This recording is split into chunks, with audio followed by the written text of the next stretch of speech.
the Industrial Revolution of the Mage Lord. Hello again, dear adventurers of the multiverse. Thanks for joining us once more on this epic journey. Remember, this story is pure science fiction from our wild imagination. So don't go trying to summon dragons in your backyard.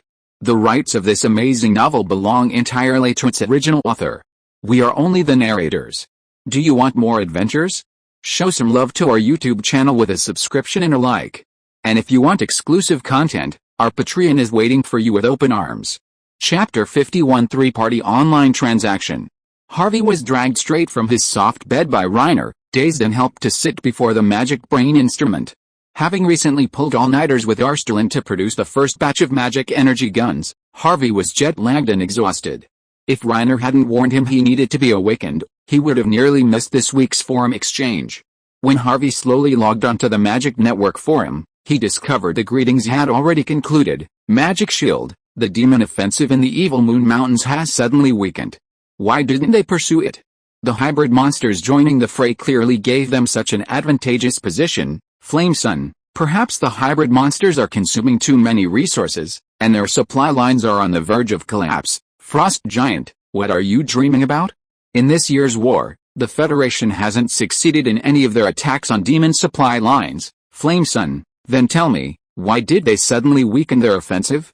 Frost Giant, none of my business. Earthbender, at Frost Giant, have you made any progress in your research on unknown minerals? Harvey noticed that the Frost Giant on the screen hadn't responded to his message for a long time. It seemed he was just bringing up something.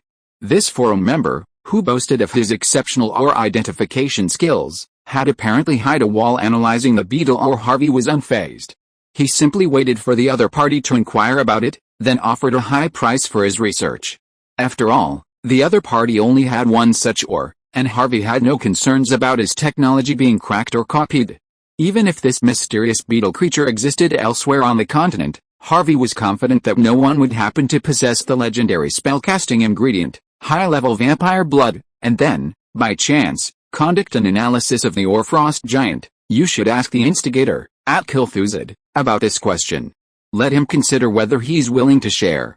What a great way to divert attention and save face. Harvey couldn't help but laugh. This forum member, codenamed Frost Giant, had quite a bit of pride. Kilthuzid, I'm sorry, but my research progress is very limited. I won't be sharing it with everyone until I've achieved further results. Harvey had plenty of points, so there was no need to share advanced knowledge in exchange for points and forum reputation. After all, when it came to reputation, who could compare to the mysterious and powerful Administrator Churin?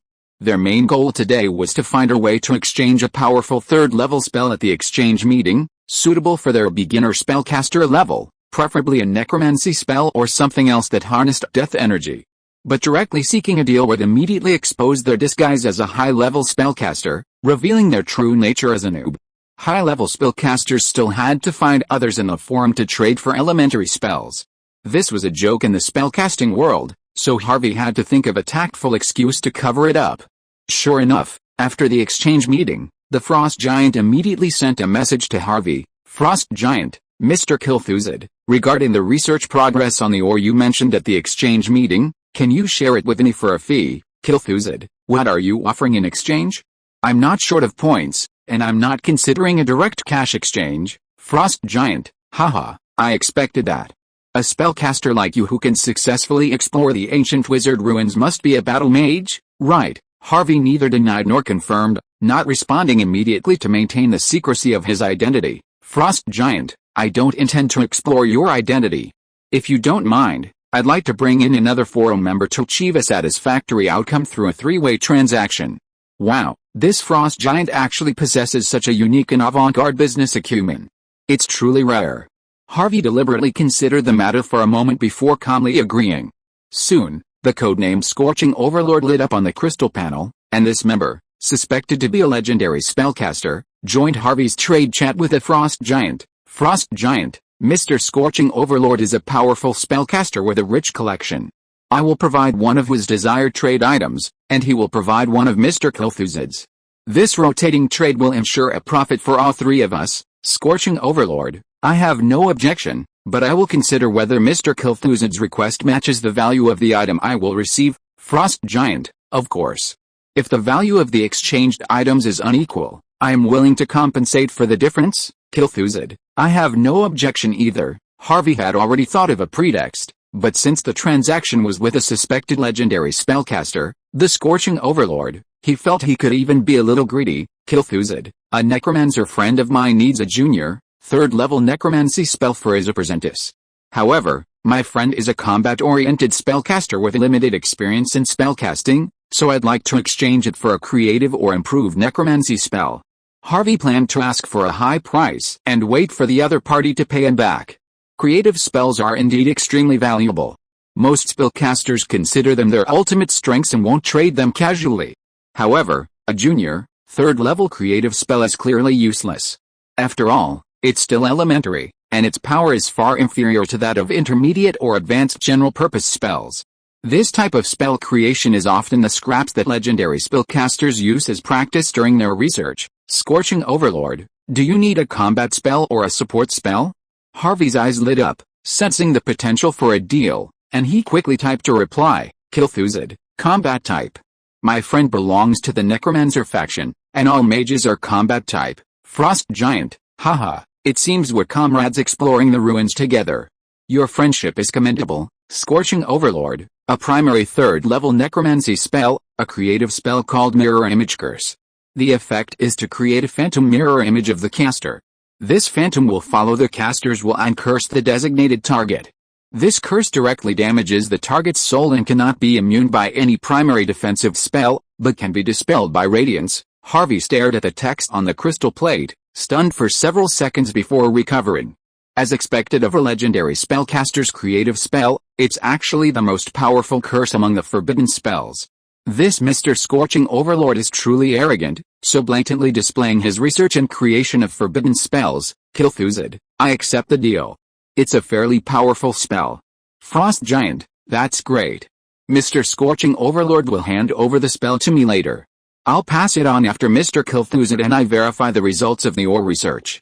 Scorching Overlord, very reasonable. That's it. With that, the legendary figure's codename dinged instantly, a speed that truly astonished Harvey. Kilthuzid, perhaps you could try more non-human creatures in the ore analysis, such as dragon subspecies, aberrant elves, soul-devouring krakens, high-level vampires. But I'm not sure yet and am still experimenting. After all, most of these alien creatures are endangered and difficult to capture alive. Frost Giant, ha ha ha. I knew my research was on the right track. As expected, using magically rich materials collected from alien creatures for analysis. Harvey could imagine the other person dancing with joy even through the crystal screen. Frost Giant, so you can't obtain these materials? How did you come to this conclusion? Kilthuzid, I used some substitute materials to trigger the ore's decomposition reaction, but it didn't work. Besides, I have some materials in reserve, so even without a living organism, it won't matter. Kilthuzid, I'll compile a list of substitute materials that do work and send it to you so you can observe them in your experiments. Harvey felt that providing a bunch of incorrect answers, interspersed with a single, extremely difficult to obtain correct answer, wasn't pure deception. Less than half an hour after completing the transaction and logging off, the small teleportation array began to hum, and the inscriptions flickered on and off.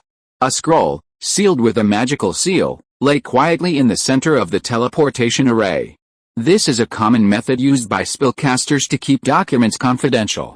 Once a magical seal is forcibly opened, it can no longer be restored or resealed, making the recipient's knowledge of the contents immediately apparent. Harvey picked up the parchment scroll, its surface gleaming with magical patterns. Using his fingertips, he gently shattered the seal and slowly unfolded the scroll. A magical matrix of indescribable beauty and rhythmic lines unfolded before Harvey. Created by a legendary spellcaster, it was a third-level necromancy technique, the Mirror Curse. Chapter 52 Payday. Everyone, get ready, raise your guns, aim, shoot. Vaughn gritted his teeth and lifted the heavy wooden stick in his hand. As required by training, he placed one end of it against his shoulder, keeping it level with his eyes. This stick, carved from ironwood, a specialty of the forest, was only a little over a meter long, but it was incredibly heavy, weighing nearly 10 pounds. On any other day, lifting a dozen ironwood sticks at once would have been a breeze. But this was already the 300th time he had lifted these crude sticks that day. Waves of numbness and swelling shot through his arms, and Vaughn felt like he couldn't hold on any longer. Beside him, Dave and Tommy had already been gritting their teeth in agony by the 200th time. But nearly 2 months of rigorous training, conditioned reflexes, made him subconsciously obey orders. This strange perseverance surprised even himself. Already, bayonets. Thrust, Pierce swiftly shouted the next command, and everyone immediately drew a spike with a circular buckle from their waistbands.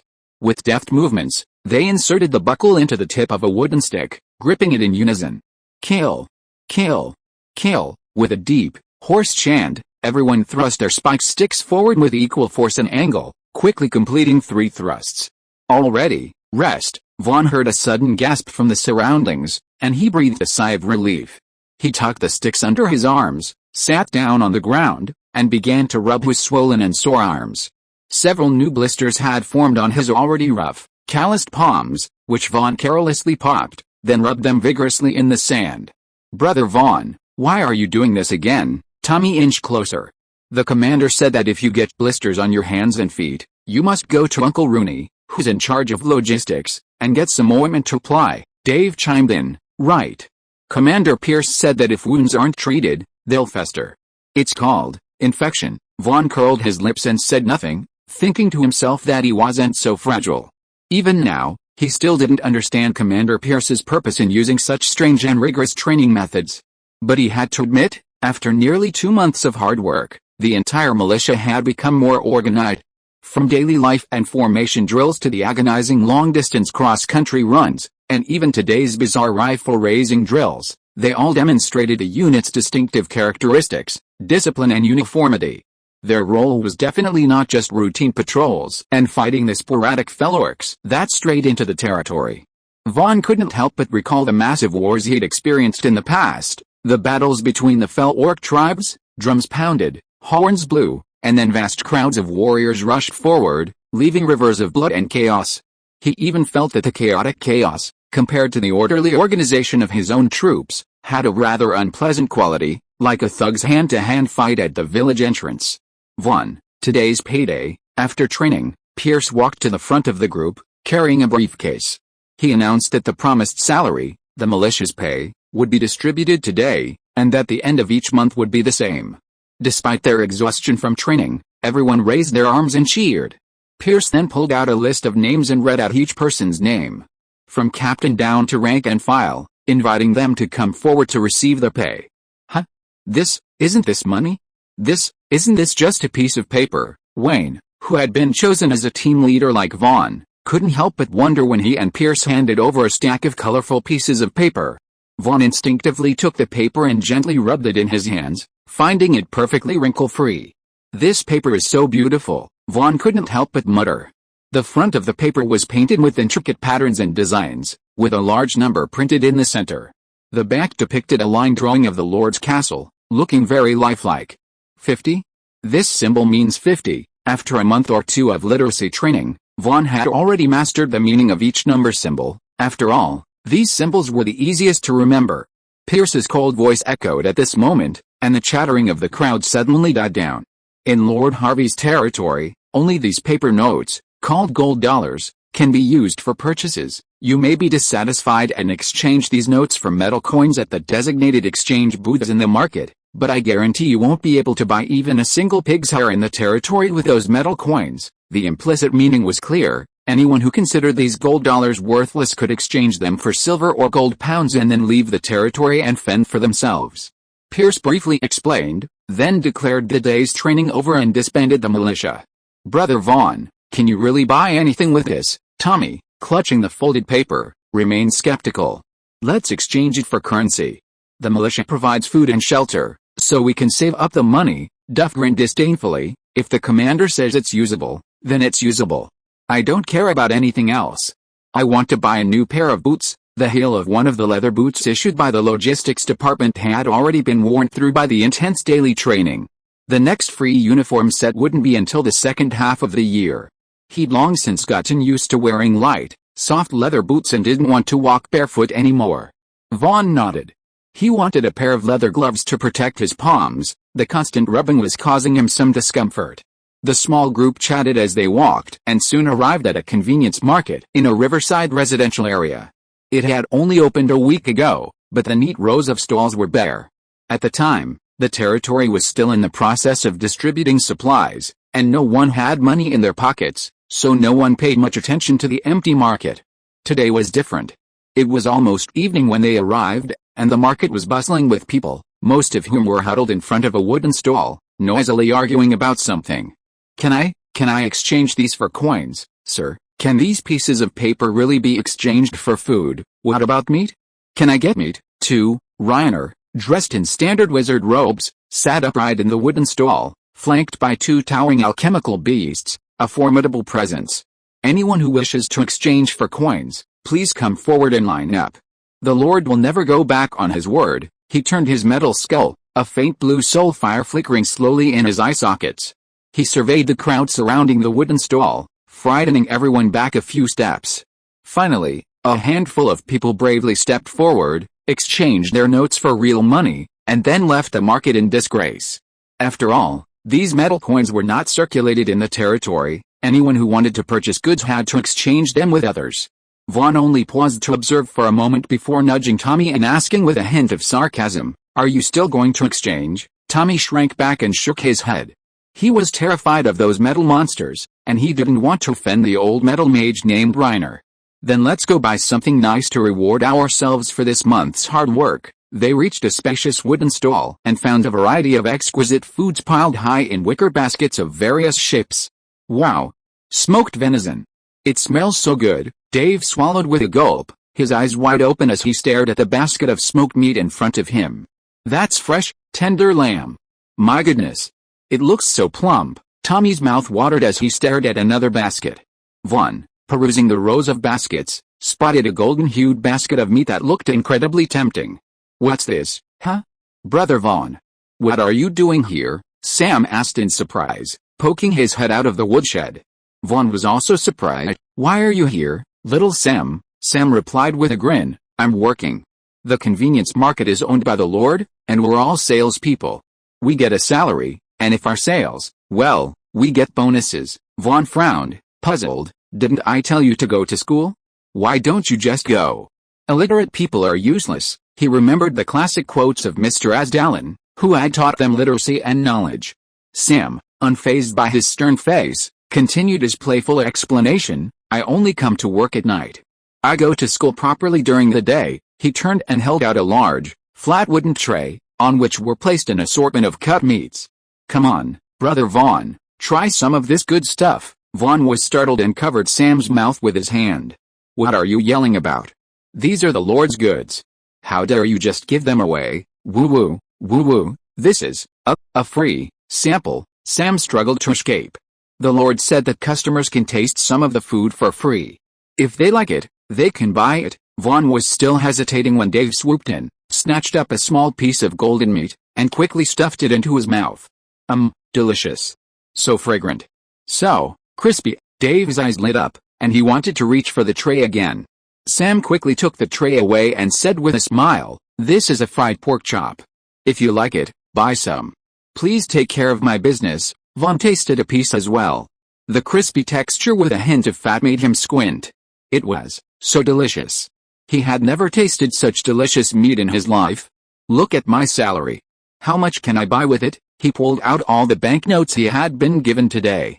Sam took it skillfully and counted it. 50, 10, 10. "Wow. Brother Vaughn, your salary is so high, a full $100 gold."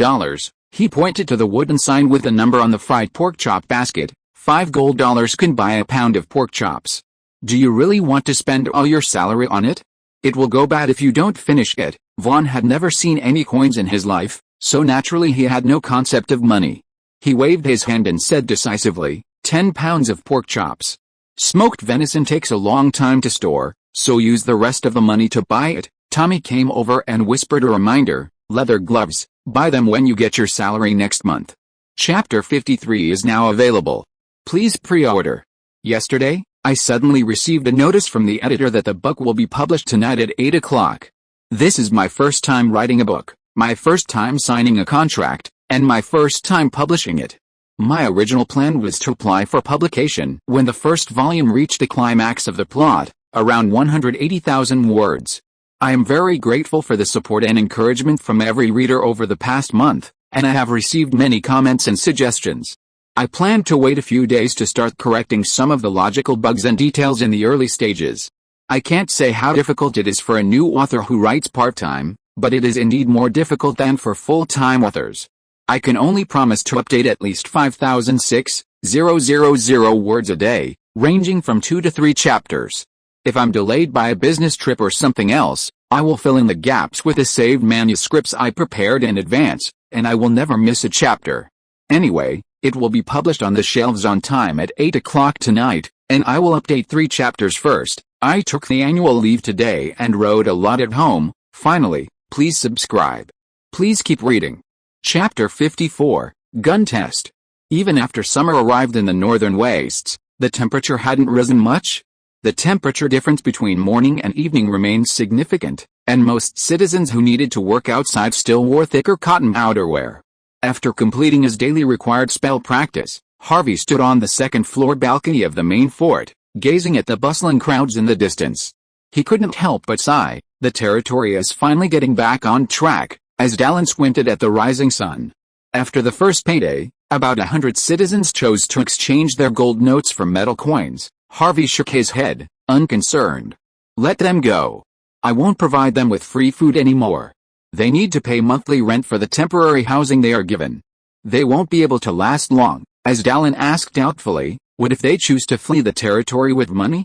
As long as they cross the Jackdaw Ridge, they can go to any human country in the south of the mountain to live. Have you forgotten the pioneering order issued to me by the Count? The laws of the kingdom stipulate that as long as a contract is signed with the lord of the pioneering territory, if they want to move out of the territory, they must pay a fine to the lord. They can leave, but they can't take a penny with them. At most, he would lose the food provided for free, which is nothing compared to the income he now makes from the magic network forum. Harvey turned to his Dallin and instructed, tell Reiner to arrange for people to go door to door and register the number of residents remaining, including the number of people in each household, their names, and their current jobs. He'll keep a complete register. I want to know the population of my territory in real time every month. It's called a census. In the afternoon, braving the slightly scorching sun, Harvey and Dallin arrived at a militia training ground. Pierce, who was currently training with a militia, saw them and quickly stepped forward to greet Harvey.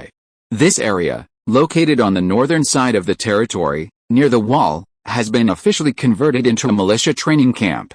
3 one-story barracks have been built for living, each accommodating 50 men. Currently, only 2 are occupied, with the remaining vacant barracks temporarily used for nighttime classes. There is also a mess hall for morning and evening meals, and a logistics department for receiving daily training supplies. Pierce divided the 80 recruits into teams of 10, assigning them to squad leaders and vice captains. He selected 16 highly capable individuals as junior militia officers. We're currently patrolling the perimeter of the territory, rotating day and night, while 2 separate teams will be responsible for security patrols within the territory. Pierce reported the daily schedule to Harvey fluently. But the work of surveillance and searching in the outer forests away from the central area of the territory will still be undertaken by me and the alchemy beasts. The militia's training time is too short, and I'm worried that they won't be able to deal with those scattered evil orcs. Harvey frowned slightly, thought for a moment and said, the training progress is actually not slow, but there is indeed a lack of practical experience. Pierce, starting from this month, you and Reiner will begin to arrange simulated combat exercises for them. I don't want to wait until they really engage in a full-scale battle with the evil orcs and suffer heavy casualties due to lack of experience. Pierce nodded in agreement, and then he found that Dallin took out 5 metal pipes that looked very familiar to him from the bag on his back. This is the powerful magical weapon I tried the other day. Harvey nodded with a smile, handing one to Pierce. It's called a monolance. This one's made specifically for you. It can fire 5 times in a row, and you need to recharge it at the energy array after use. Pierce took it with a trembling hand, flattered. He gently stroked the exquisite inscriptions on the gun's barrel, reluctant to let it go. For the remaining 4, you need to select 4 members who are skilled with bows and arrows or slings. Have them practice shooting repeatedly until they are fully proficient in the operation of these weapons. Of course, this is a low-end model, only capable of 3 consecutive firings. Pierce asked uncertainly, Do we really want such powerful weapons to be used by the militia? Of course, we're here today to let you test them, as Dallin replied.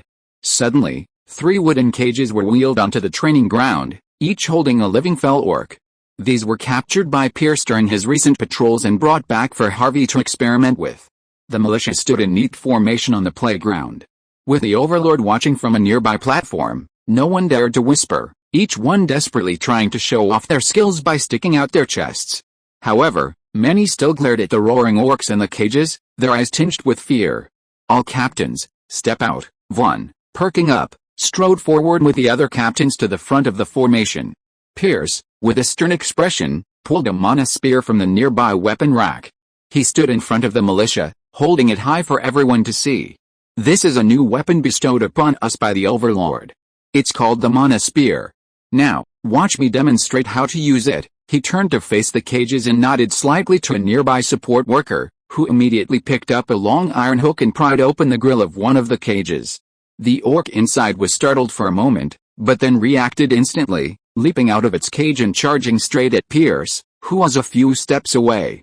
Some members of the militia began to stagger slightly in fear, but no one retreated.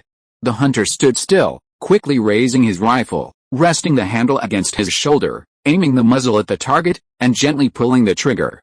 Before anyone could react, a thumb-sized hole appeared in the center of the evil orc's bare chest. The edges were slightly charred and blackened, but no blood had escaped. With a thud, the evil orc fell face down to the ground, without even a twitch, instantly becoming a dead body. Pierce thrust the gun into the hands of the nearest squad leader and shouted, "See? It's your turn." The squad leader nodded tremblingly, following Pierce's lead, raising the barrel and aiming it at the evil orc in the other cage. Without even aiming, he pulled the trigger. With a crackle, a corner of the previously empty cage shattered, sending wood chips flying. "I told you to shit left, but you chose to shit right, huh? This week's toilet cleaning is up to you and your deputy," Pierce growled, humiliated. "Next." "You." Wayne trembled as he took the gun and, with narrowed eyes, fired at the wooden cage holding the evil orc. This time, he missed the cage, leaving nothing behind. It seemed like the right person had been chosen for next week's toilet cleaning. "Next." "Step out." Dave had better luck. Though it was a blind guess, he managed to hit the evil orc's arm. The energy beam from the barrel shattered half of it. There were gasps from the team, and a quiet cheer from Dave's squad. "Not bad, your aim needs practice." "Next." Next, Vaughn stepped out and took the gun from Pierce. He examined the strange long-handled weapon, then carefully recalled Captain Pierce's shooting movements, aiming his gun almost identically. Pierce narrowed his eyes slightly and signaled to the logistics officer. The man immediately understood and, wielding a long iron hook, lifted the lattice of the cage. Seeing his companion's plight, the evil orc seemed to be aroused, roaring and lunging out. Vaughn was unfazed. He stood with his feet slightly apart, holding his gun steady, and pointed it at the evil orc's chest, pulling the trigger. The running evil orc was suddenly struck by an invisible hammer, and he fell backward to the ground. His left shoulder was completely shattered, and his neck was also affected, gushing out blood. "I missed the target, but you're quite brave," Pierce nodded slightly, finally feeling that he had saved some face.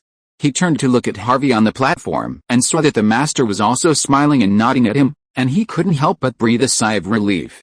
It seems that the master is quite satisfied with these militiamen.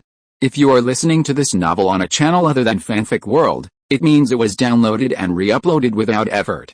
We warmly invite you to visit our channel, Fanfic World. There you will find the original version of this story and many other novels of various genres. We look forward to seeing you dive into a world of incredible novels. Chapter 55: The Militia's First Battle. Harvey led Asdal into the guard post at the edge of the territory's wall. Pierce, leading 2 patrol squads of militia, had been waiting there for a long time. Upon seeing their lord's arrival, they all bowed in greeting. "What's going on? Did the warning alchemists trigger an alarm, or have some truly strayed into the area?" "My lord, I'm afraid it's the evil orcs," Pierce replied calmly. "Judging from the trajectory and footprints, they're not those lone beastmen who've strayed from the main force." He had his men carry a tarantula beast with a broken limb and show it to Harvey. "Look, they use their spears to precisely destroy its insectoid limbs, demonstrating their immense combat experience and their ability to quickly detect an enemy's weaknesses." Harvey nodded. Increase the alert and deploy all the warning alchemists to the perimeter. The warning alchemists, transformed from the souls of avian creatures, had no offensive capabilities. They could only emit sharp, booming sounds when encountering an enemy, transmitting these signals in a chain reaction to the receivers in the main fort. Harvey had also asked Pierce how Jackdaw Town had previously resisted the invasion of the Fell Orcs, but he learned that there was no effective method. The Fell Orcs were extremely adept at slithering through the mountains, making ordinary human soldiers unable to effectively pursue them. Unlucky patrol members would be used as cannon fodder and sent to outposts at the foot of the mountain, tasked with monitoring the movements of the Fell Orcs crossing the mountain. Often, they would be targeted by spears before they could relay their message. The Union spellcasters couldn't penetrate the mountains and forests to engage them in close combat. They could only wait for the enemy to invade villages and towns en masse before organizing an effective counterattack. Harvey then realized that he had placed too much emphasis on fixed defenses in the core area of his territory, overlooking a crucial issue, the direction from which the Fell Orcs would attack. The core area of the territory now consisted of the Lord's Fortress, the riverside residential area, the market area, and the militia barracks near the wall. Newly cultivated farmland near the gentle slopes at the foot of the mountain made it less likely for the Fell Orcs to bypass the core area. Therefore, the best defense is to actively lure the enemy, leading the evil orcs from a designated direction to a designated battlefield, where they can engage the militia. Amidst the dense forest lies a natural, flat expanse. Dozens of tall figures busily carry goods across this clearing. A large bonfire burned in the center of the camp. Perhaps due to the excessive use of wet wood soaked in morning dew, the fire wasn't strong. Instead, plumes of smoke billowed into the sky, shrouding the entire camp in a smoky haze. The men carrying the goods seemed unfazed by the choking smoke, working in silence throughout, lending the camp an eerie stillness. An evil orc, wearing an animal skull and half-bone armor, lurked in the bushes, peered for a moment, then retreated silently. About half an hour later, a sudden rush of footsteps echoed through the woods, mingled with deep roars and shouts. A large wave of evil orcs suddenly burst forth from the forest, shouting and brandishing bone spears and hatchets, charging towards the camp. A leading orc, taking advantage of the thick smoke from the camp, drew his short axe from his waist and hurled it with a powerful blow, instantly severing the head of a man standing still with his back to him. The head rolled to his feet with a thud. He was shocked to discover it was the head of a man identical to himself. Before he could react, more orcs rushed into the camp and began to slaughter them.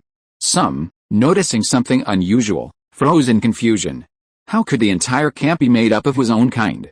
The orc, wearing an iron helmet and bone armor, clearly the leader, kicked a stunned man to the ground and, for a closer inspection, discovered that he was indeed one of his own kind.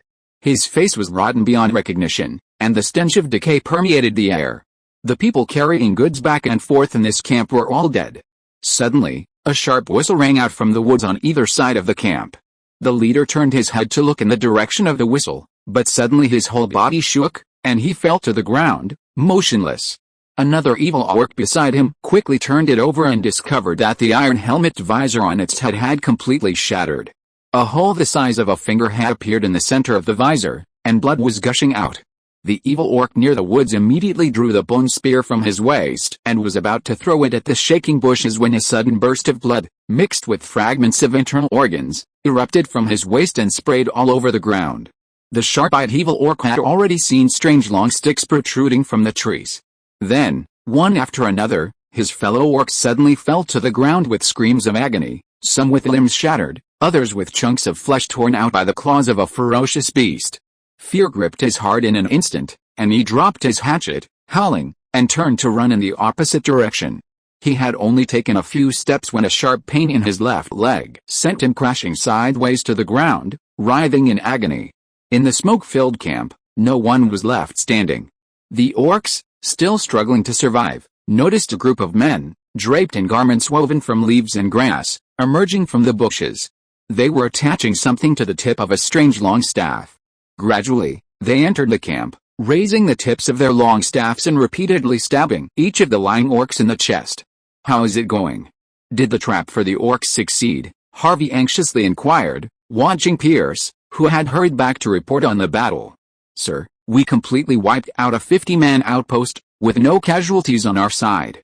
2 militiamen, nervous, accidentally stabbed themselves with their bayonets. Harvey breathed a sigh of relief, laughed heartily, and patted Pierce on the shoulder. Now my militia can be regarded as soldiers who have truly seen blood. As Dallin also laughed, the IQ of the evil orcs is too low. They can't even tell that the zombies used as bait in the camp are their own kind. Pierce calmly analyzed, it's mainly because the camp is filled with smoke, which affects their keen sense of smell and perception. We won't be able to repeat this trick next time, Harvey quickly reminded. Remember to drag back all those dead evil orcs.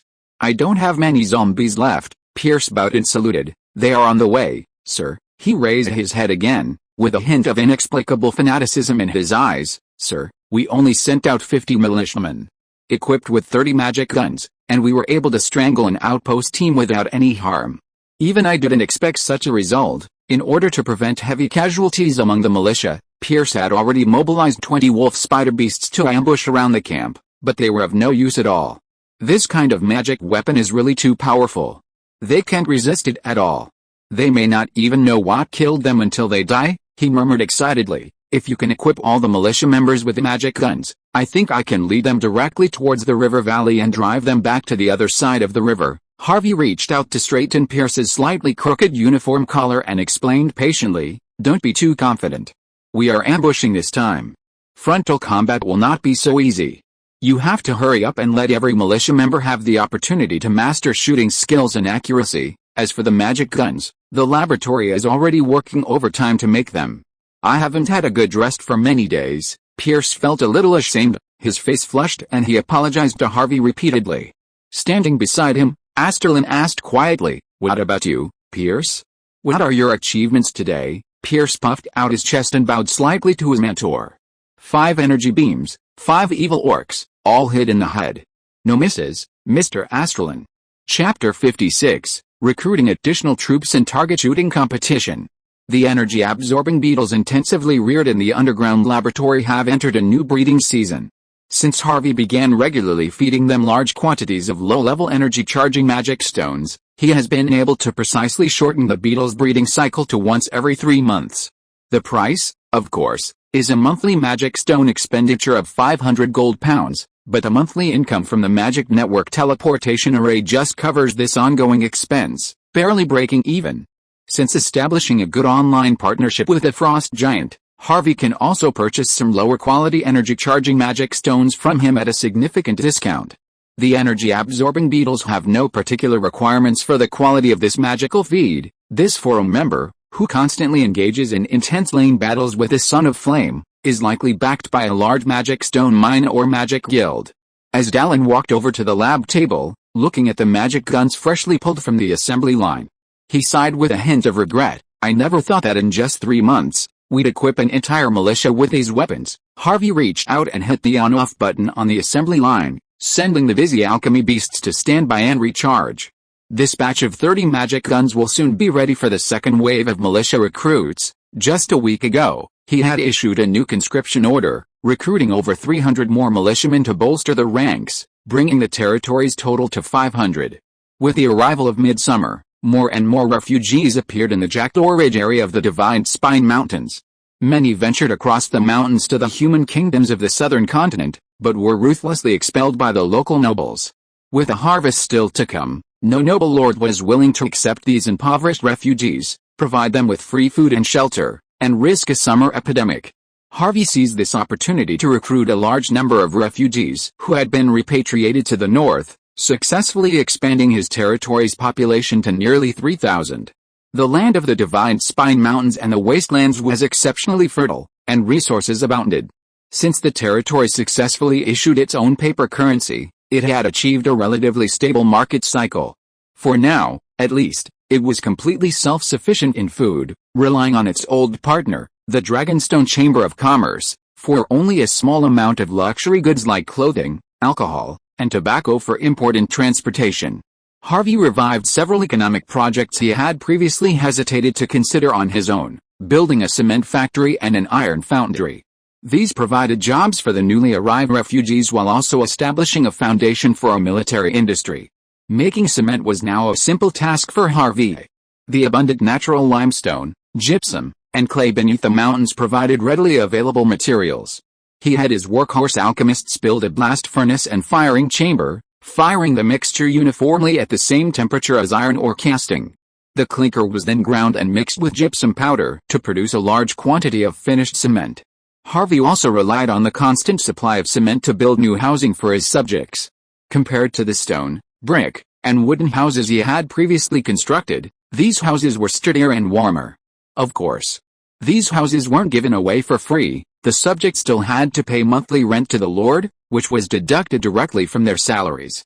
HMPH, how come those new soldiers can even touch the magic guns? During the afternoon break, Wayne, for the first time, approached Vaughn and the others to voice his dissatisfaction.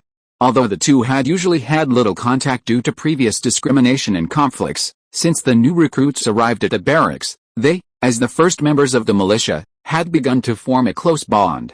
Although Dave looked down on Wayne, he also felt unhappy and agreed, "Yeah, we don't have a magic gun yet. It would be a waste to give it to them. Those guys can't even aim." Wayne nodded, looked at the silent one and said, "Especially those troublemakers. They looked so arrogant during the morning training."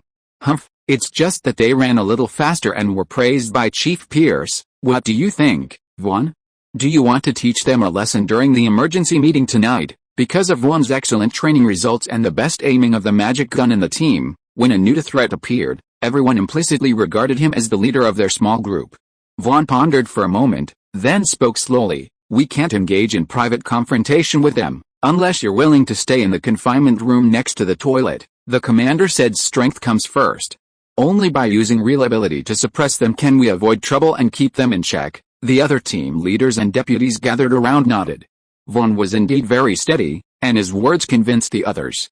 "But now the commander won't let us take the initiative. The sporadic evil orcs we encounter during patrols don't need us to take action. The alchemy beasts can handle them all on their own." Wayne slapped his thigh, still feeling a little indignant. Suddenly, the clever Tommy rushed in from outside the barracks, shouting excitedly, "Brothers, here's our chance to teach those new recruits a lesson." "What? Stop talking nonsense and speak." Tommy casually sat before the squad leaders, crossed his legs, leaned over, and whispered, "Uncle Rooney from the logistics department told me that the Lord will be holding a magic gun shooting competition in a few days. Each squad can select one person to participate, and the winner will be awarded by the Lord himself." "Wow!" Everyone let out a low exclamation, then gathered together and began to discuss quietly. "We must teach them a lesson this time." 2 days later, in the afternoon, in the civic square in front of the Lord's castle, many citizens had already learned about the shooting competition from the notice board, and after work, they arrived early to grab a good front row seat to watch the fun. Although no one knew what a shooting competition was, there were almost no entertainment activities in the territory, so it was always nice to have something exciting to watch. Harvey sat on a makeshift platform, flanked by Arstlin and Reiner, like two colossal metal statues before a throne, a sight too for the eye to gaze upon. Pierce led the militia into the square. Clad in black cotton uniforms, with bayonets strapped to their waists and long iron spears slung across their backs, they marched in unison to the center of the square and lined up, blocking the crowd at the outer edge. Each soldier held his back straight and gazed solemnly ahead, instilling a sense of solemnity in the onlookers, who all fell silent. "Contestants, step out." 10 soldiers in black uniforms emerged from the procession, their heads held high. The silver 5-pointed stars etched on the left breasts of their uniforms indicated that they held positions of squad leader or vice captain in the militia. After all, ordinary soldiers lacked the strength or courage to challenge a group of squad leaders. Losing would bring shame upon the entire squad, and they might face harsh criticism from the captain or vice captain one day. 50 meters away, a tall flagpole stood, atop which hung a strange, bright red ball. This must have been the target for this competition. Pierce returned to the podium and, using the phonograph, announced the rules of the shooting competition. In the preliminary round, each competitor was required to fire 10 times within the allotted time. Half of the competitors would be eliminated based on the number of hits. In case of a tie, an extra round would be held. The bright red ball on the flagpole exploded with a bang, sending up a plume of thick red smoke and drawing gasps from the onlookers in the distance. Another hit. Although no one knew how these soldiers had managed to hit the ball so accurately from a distance with their strange iron pipes, perhaps it was some mysterious bow or crossbow hidden weapon. After all, the Lord and the others around him were all powerful spellcasters. 10 shots, 7 hits. Shooting complete. Next contestant, step forward. Wayne sheathed his magic gun, retreated back to the group, and winked at Vaughn. Vaughn had finished shooting before him, achieving an impressive 8 hits and currently holding first place. 2 new recruit captains still hadn't fired, but at least 4 of the top 5 spots were veterans, giving the newcomers a head start. Entering the finals, Commander Pierce suddenly announced an escalation in the shooting difficulty. They would now be shooting at a moving target, a newly mounted ball on the flagpole that swung erratically and dramatically. Even a seasoned competitor like Wayne found this a bit of a struggle. He managed only 4 hits before retreating, sweating profusely. The 2 veterans who followed him fared even worse. One missed the target completely, and the other only managed 1. They returned to the group, their faces flushed, to the boos of the crowd outside. The only remaining squad leader among the new recruits suddenly had a burst of luck, scoring 3 consecutive hits. After replacing his depleted gun, he scored 3 more, bringing his total to 6 hits and temporarily placing him in first place. A faint cheer could already be heard from the new recruits, and the faces of the veteran squad leaders turned even darker than the bottom of a pot. Vaughn was the last to come out, completely ignoring the murmurs of discussion behind him. He calmly raised his magic gun and began to take aim. 3 shots in a row, 3 hits. He changed guns, continued aiming. Another 3 shots in a row, all hits. The crowd erupted in enthusiastic cheers. Vaughn, keep going. The orc didn't turn around, but he could hear Wayne, his usual antagonist, calling out to him. He couldn't help but curl his lips. He calmly changed guns again and took aim again. This time, 3 shots missed the target, but the last one was a sure hit. His final moving target shooting resulted in an excellent score of 7 out of 10. The militia couldn't suppress their cheers. Several veteran squad leaders rushed out, lifted him up, and tossed him high into the air. Vaughn turned his head in the chaos and saw the onlookers giving him a thumbs up. Commander Pierce smiled with satisfaction and nodded slightly. The Lord stood up from his chair on the dais, holding a gleaming badge in his hand. He smiled and waved him over. Chapter 57, The Spellcaster in the North. Harvey was hunched over a metal lab table, intently assembling his experimental equipment. Vaughn, the newly promoted sharpshooter squad leader, suddenly stumbled down the stairs, startling Arstellan. The 2 bear-shaped alchemical beasts guarding the laboratory entrance lit up their eyes and simultaneously pounced on him, pinning him to the ground. My lord. Commander Pierce is injured. We carried him back. Harvey jerked his head up to see the orc captain covered in tiny lacerations. While not fatal, the bloody mess was horrifying. Where is he now? Quick. Arstellan, go upstairs and get the healing potions. And the blood packs. Get them all. Harvey yanked the fallen orc upstairs and hurried upstairs. Pierce was carried on a simple stretcher and laid on the floor of the main hall. Several squad leaders who had been assigned to patrol the perimeter with him today were also covered in wounds, but none of them cried out in pain, waiting anxiously. Harvey had noticed that Pierce had no visible wounds, but his face was pale and his eyes were tightly closed, as if he had fainted. Looks like internal injuries. I wonder if the healing potion will work. There was another commotion outside, and a second stretcher was brought in. Harvey saw a stranger. Who is this? The refugee you rescued from the wasteland. Harvey's question had barely escaped his lips when he realized something was wrong. Although the man had also fainted, his clothing and appearance did not resemble those of the impoverished refugees of the wasteland. He wore a robe, though stained and worn, the material and fabric were still recognizable. A faint trace of gold thread could be seen at the torn hem. A human noble taken captive to the north? How could that be? Harvey muttered, a little unsure. As Dallin had already brought a healing potion and, holding Pierce's clenched teeth, poured it down his throat. Then, expertly, he took a thin, flexible tube and used the probe on it to puncture the blood bag, then inserted the other end precisely into a vein in Pierce's arm. Directly delivering blood this way would help him recover faster than simply guzzling it. Sure enough, Pierce awoke faintly moments later, his eyes narrowed as he groaned in pain. Harvey leaned close to Pierce's ear and whispered, "What happened? Who attacked you?" Pierce struggled to open his eyes, taking a long pause before replying, "No one attacked me, sir. I spotted this spellcaster battling an evil orc priest and wanted to get closer to observe, but was caught in the orc priest's self-destruction. He had been knocked unconscious." Harvey breathed a sigh of relief, thinking the man was incredibly audacious, daring to approach the battleground between the spellcasters. He looked around the hall at the militiamen, who had also been affected by the spellcasters, covered in small wounds, and was speechless. Arrogant leaders, as it turned out, tend to lead arrogant soldiers. A demonic orc has a spellcaster nearby?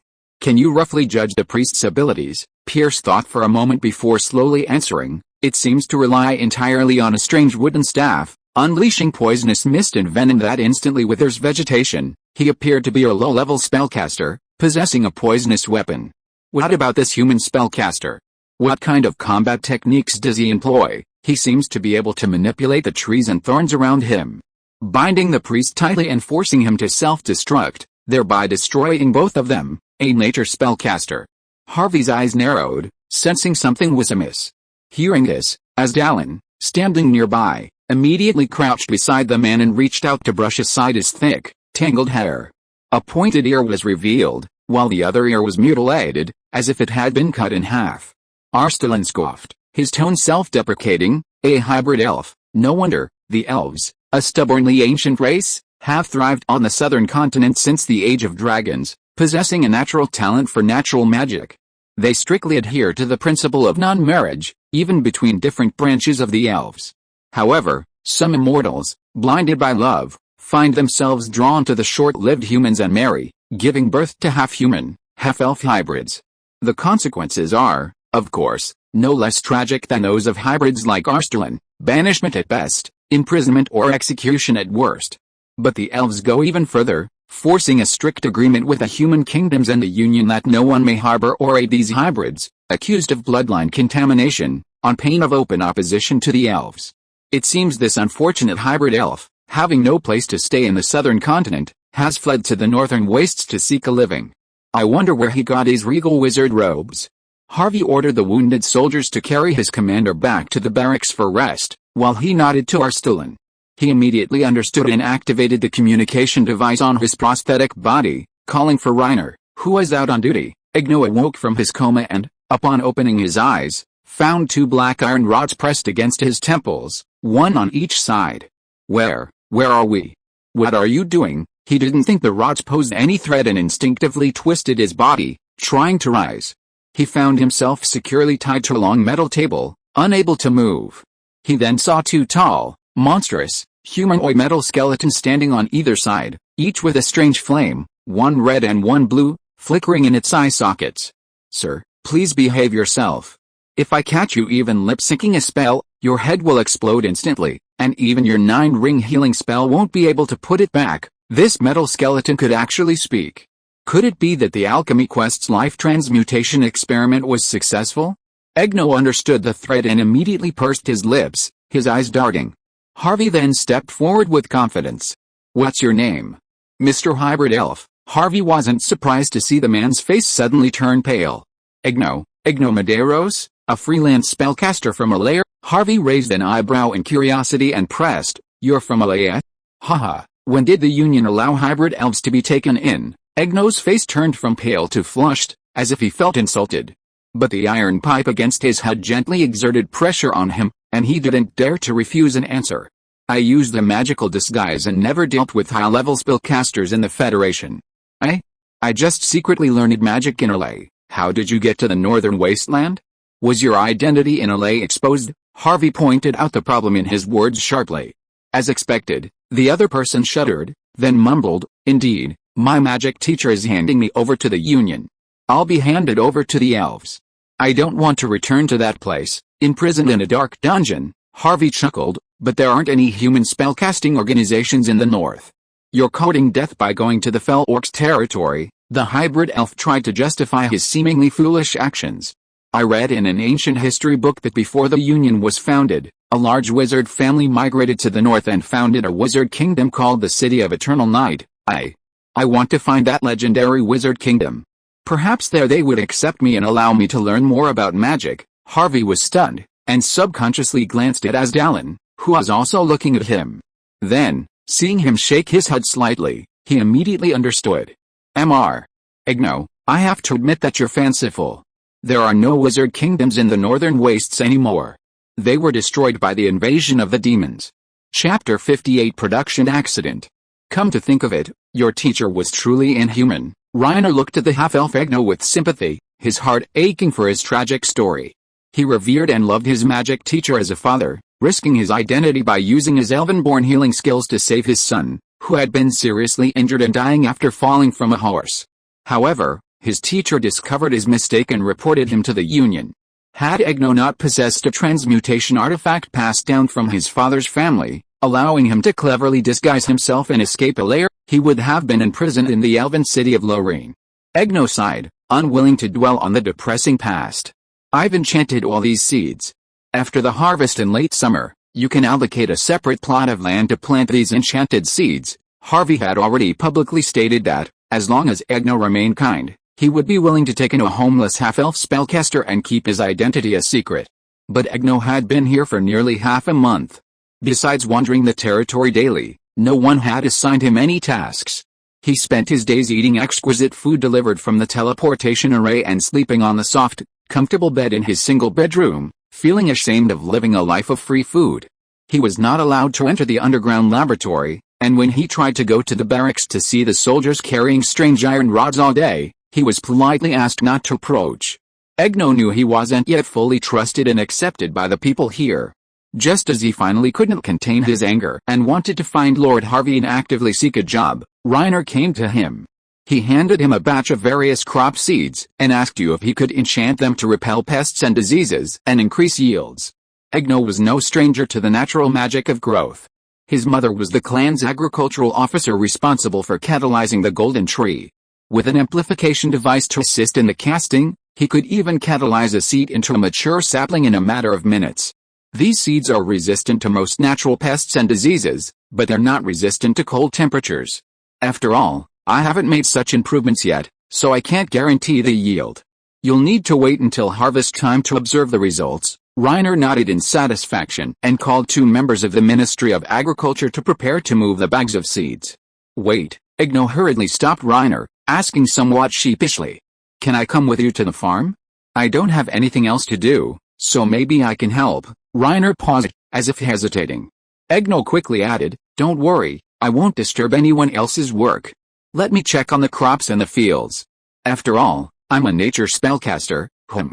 Okay, follow me. Egno smoothed his loose hair, making sure to hide his pointed ears, and quickly followed Reiner towards the farm at the foot of the mountain. On arrival, Egno realized that the image of farmers toiling under the scorching sun, covered in dust, was not what he had imagined.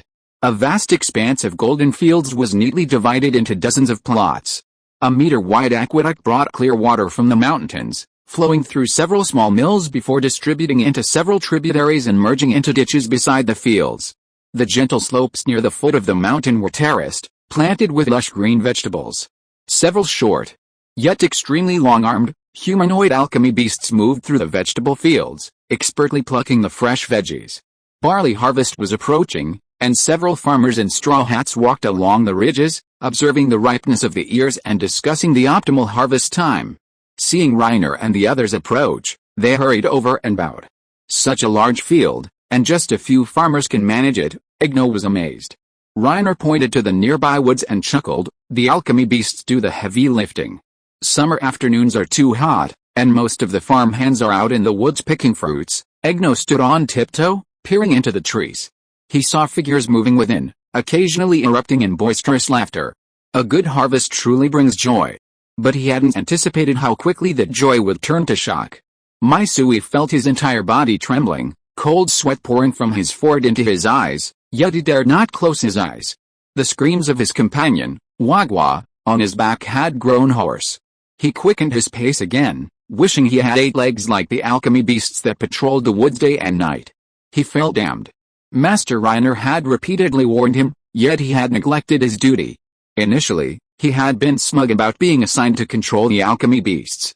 Ever since the installation of the massive, gleaming, metallic mill in the mill, their work had become much easier. No more pedaling the water wheel to move water from the lower reaches to the terraced fields, no more pushing the heavy stone millstones to grind wheat flour. This towering alchemical beast only needed a crystal gem to be inserted, and its belch would swiftly move the water wheel and millstones, keeping them working non-stop.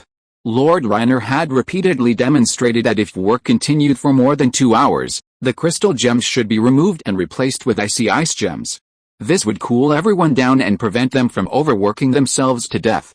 Maisui had taken these instructions to heart, but today he had failed. With harvest approaching, the daily workload was minimal, and their work attitudes had become much more relaxed. After Maisui installed his first crystal gem, he sneaked out of the mill, lay among the wheat grains, and dreamed of his future life. Wagwa, newly assigned to his unit, heard the heavy breathing of the massive mill in the mill. Without waking Maisui, he rushed to investigate. Just as he was about to remove the crystal gem, the massive mill's black, iron mouth opened, and a thick, white, high-temperature steam shrieked out, blasting directly at Wagwa. Maisui was awakened by a heart-wrenching scream and scrambled inside. He found the mill swollen with smoke and Wagwa lying on his back, writhing around, covering half his face.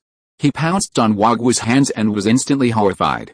Half of Wagwa's face, its skin glued to his palms, peeled off in an instant. His shoulder, chest, and right arm were a bloody mess, his clothes clinging to the rotten flesh, and blood slowly seeped out. Others who had heard the news gathered around him, realizing that Wagwa was probably beyond saving. Fire, everybody, it's on fire, put it out. Wagwa endured the excruciating pain, still clinging to Maisui's hand, muttering non-stop. The mill was filled with grain, and next to it was the barn. There absolutely couldn't be a fire.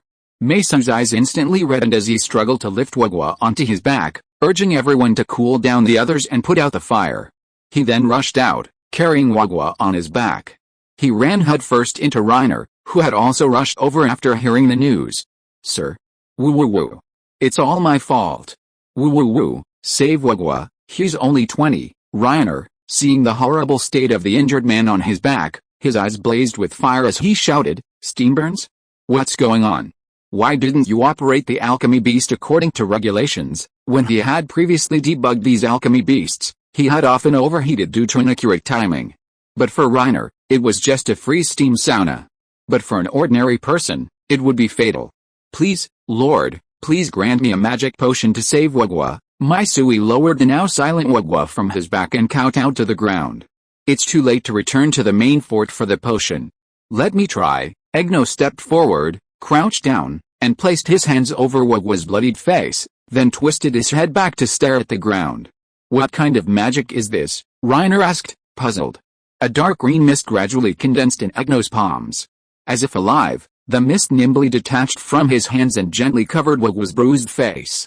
Then, the wound immediately transformed.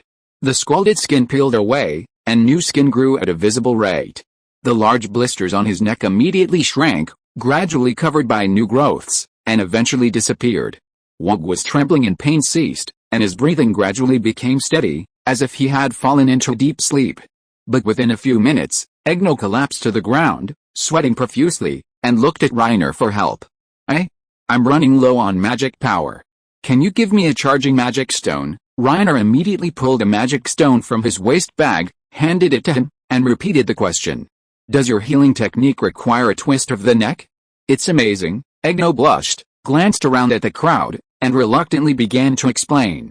"No, I'm just fainting from the blood." Chapter 59 Online Group.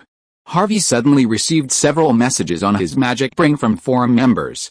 These weren't sent to the alias Kilthuzid, but directly to Administrator Turing. Strange, why would they suddenly want to contact the administrator? Harvey clicked on the message, confused. "Scorching Lord, dear Mr. Turing, I recently intercepted the precise coordinates of an extra-dimensional rift while roaming the ley line. I'd like to share them with the other members at this week's exchange meeting, inviting them to explore the rift together." Harvey was stunned.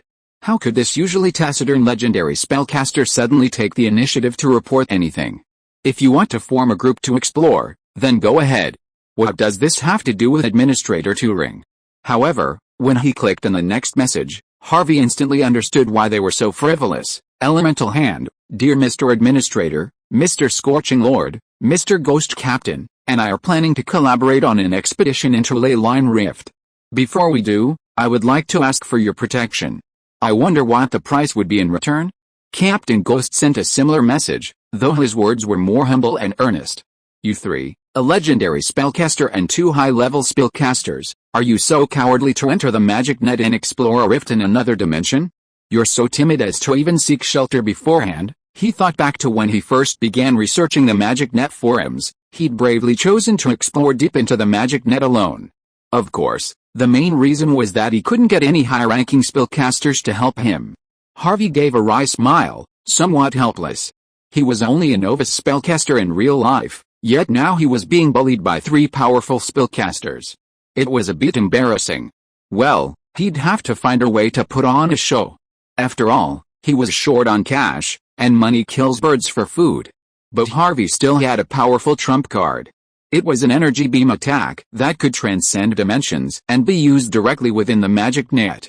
It was derived from the pure, compressed magic energy within the beetle ore. He pondered for a moment before typing a unified reply to the 3. Administrator Turing, you can't offer me a price that would interest me, but I'm willing to follow the principle of equal exchange. I'll monitor your actions. 1 bid, 50,000 gold pounds. If nothing goes wrong, the price will be halved.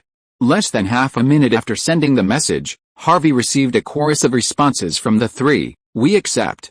Thank you, Mr. Administrator, for your generous help. Friday night's forum meeting arrived as scheduled. Harvey, however, had no interest in observing the forum members' daily conversations. He had to prepare for the Magic Net exploration that would follow the meeting. He had Reiner temporarily modify the Magic Brain mainframe and soul transfer device, connecting himself to the Magic Brain and Unit 0 servers. This way, once his mental power entered the Magic Net, he could readily access the pre-stored beetle ore energy. This is kind of a magical brain-computer interface, Harvey muttered to himself as he bravely went into battle. Reiner, once I enter the demonic network, if I detect any unusual energy fluctuations, you and Asdalen will immediately disconnect me from the demonic brain, understand? Reiner, witnessing this for the first time, saw Lord Harvey personally don the soul transfer device helmet and even risk connecting the transfer equipment to the demonic brain server. He rubbed his hands nervously. Asdalen was much calmer, though he remained standing by Unit 0's power shut-off switch the entire time, not moving an inch. I'm also going to enter the demonic network ahead of time. Harvey nodded slightly to his 2 competent assistants, raised his hand to snap on the connector, closed his eyes, and began guided meditation. A familiar feeling of dizziness washed over him, and when he opened his eyes again, he was already within the demonic network plane. He briefly observed his own unique positioning magic pattern, floating in space, and found it completely different from before.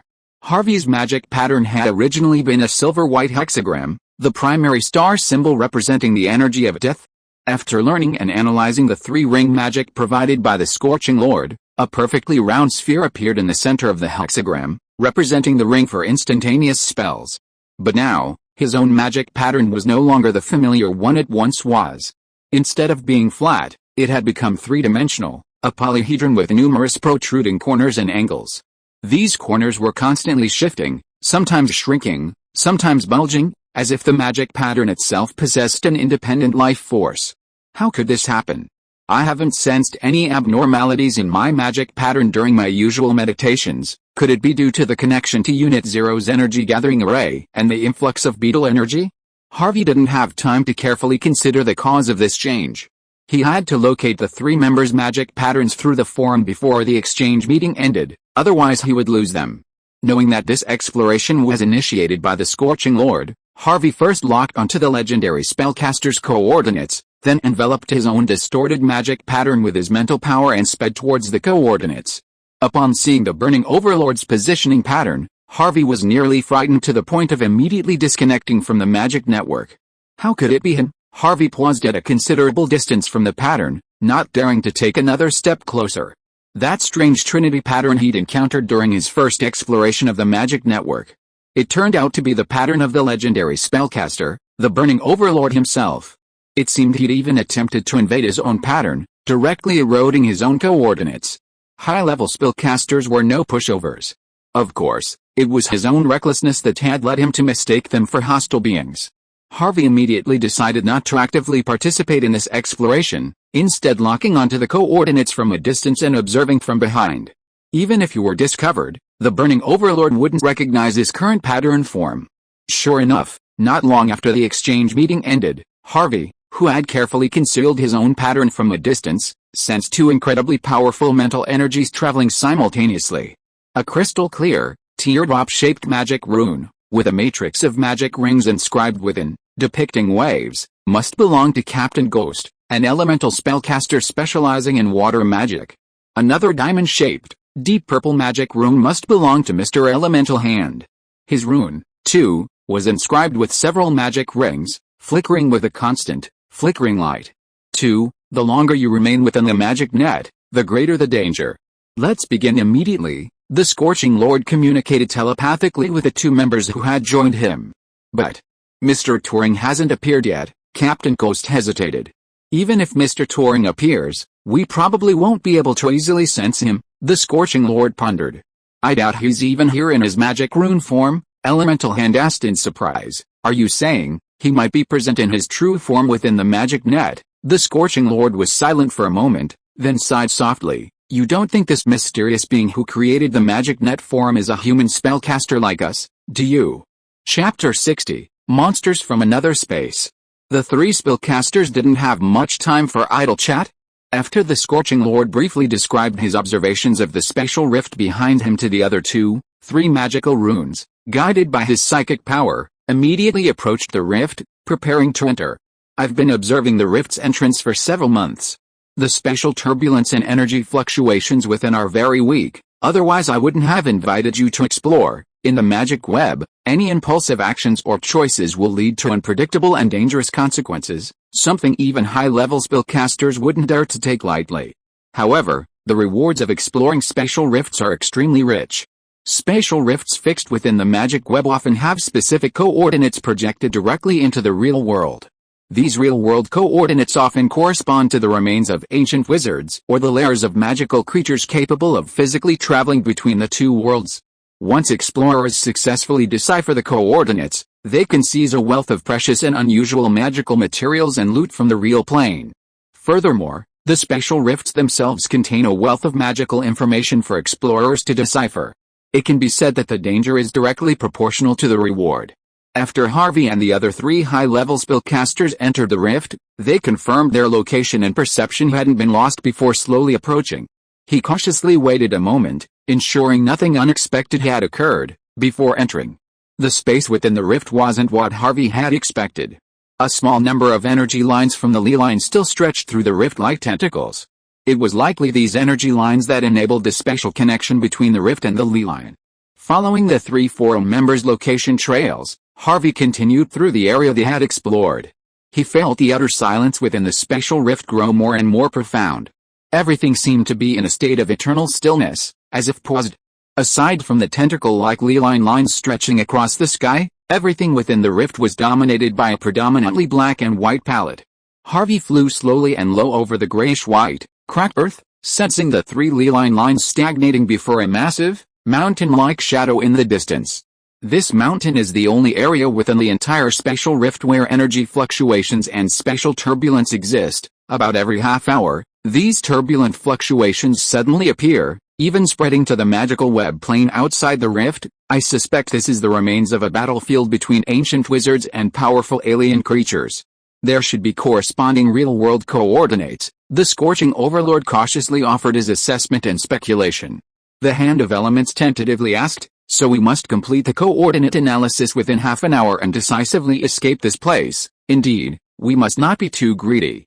Obtaining the real-world coordinates of such a relic is already a rich reward. The ghost captain seemed to be naturally cautious, firmly suppressing his inner greed. Then let's not delay. Let's begin using our mental power to analyze and locate it immediately. Harvey spotted from a distance the magic patterns of three high-level spellcasters, each spreading out to encircle the pale mountain from different angles. A powerful mental wave surged from their magic patterns, forming a network that enveloped the mountain. This is how high-level spellcasters analyze the coordinates of the magic network? Harvey squinted, observing carefully, trying to glean some useful magical knowledge from it. He remembered that when the Scorching Lord had attempted to erode his mental power, he had used the same method, condensing his mental power into countless tentacles, weaving an invisible web towards him. The moment the three-person network of mental power touched the mountain, something strange happened. A loud gasp suddenly erupted from the peak, accompanied by a powerful surge of mental energy that spread outward. Almost simultaneously, the three spellcasters' magic patterns illuminated, creating a crystalline shield to resist the sudden surge of mental energy. The shield covering the teardrop-shaped magic pattern representing the ghost captain seemed to be shaky. The Scorching Lord immediately released 2 beams of energy, connecting the 3 together, achieving synchronized defense. As expected of a legendary spellcaster, his perception and reaction speed far surpassed those of ordinary mages. Harvey couldn't help but admire him inwardly. The strange mental fluctuations receded, then expanded again after a few breaths, repeating several times without stagnating. This mountain's mental fluctuations are rhythmic, as if breathing. Is it alive? If it continued to breathe like this, the 3 high-level spellcasters would surely not be able to hold out. After all, mental power, unlike magical energy, cannot be replenished constantly with recharged magic stones. It can only be restored bit by bit through meditation. Fortunately, under the guidance of the legendary spellcaster, they were able to hold out. The waves of mental power were like tidal waves. Suddenly, a crystal blue cyclone slowly flew out from the magic pattern of the Scorching Lord. It rose high into the sky, gradually expanding and enlarging until it enveloped the sky like a tornado. As the cyclone's high speed rotated, the mental fluctuations that had been constantly beating against the shield were strangely drawn upwards, absorbed by the cyclone. Harvey gazed enviously at the cyclone hovering high in the sky, recognizing it as a powerful projection of the magical artifact unique to legendary spellcasters. It could channel high-level artifacts from the real world into the magical web, providing aid to the caster. Mr. Scorching Lord had undoubtedly explored the alien rifts within the magical web more than once. His knowledge and experience, combined with such a powerful projection, likely fueled his repeated explorations into these rifts. The strange breathing within the mountain peaks instantly ceased, and the pulsations of a specific frequency vanished. The 3 high-level spellcasters breathed a sigh of relief. After a brief exchange, they decided to maintain their shields and continue analyzing the coordinates. Seeing this, Harvey felt their previous caution was unnecessary. He feared that this operation, a novice disguised as a master, would yield a wealth of exploration rewards without even needing a single move from him. The invisible web woven by his mental power continued to envelop the mountain, completely enveloping it, like a deep-sea monster caught in a fishing net. The entire pale, gray space began to vibrate gently. Harvey suddenly sensed an ominous sign within the magic pattern, as if some uncanny presence had triggered the projection of the main star representing destiny within it. Oh no! Harvey immediately glanced towards the location of the 3 high-level spellcasters and saw that the mountain height suddenly cracked with countless fine, dark red cracks. Tiny, black and red buds and short tendrils suddenly emerged from the cracks, making the entire mountain seem as if instantly covered in black and red vegetation.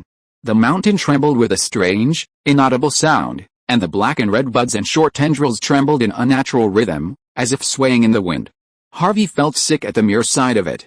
If his true form were there, he would probably have been covered in goosebumps. He felt a tremor emanating from the depths of his mental power and soul. His thoughts and cognition seemed to be tightly imprisoned, and even the light of the magic pattern dimmed.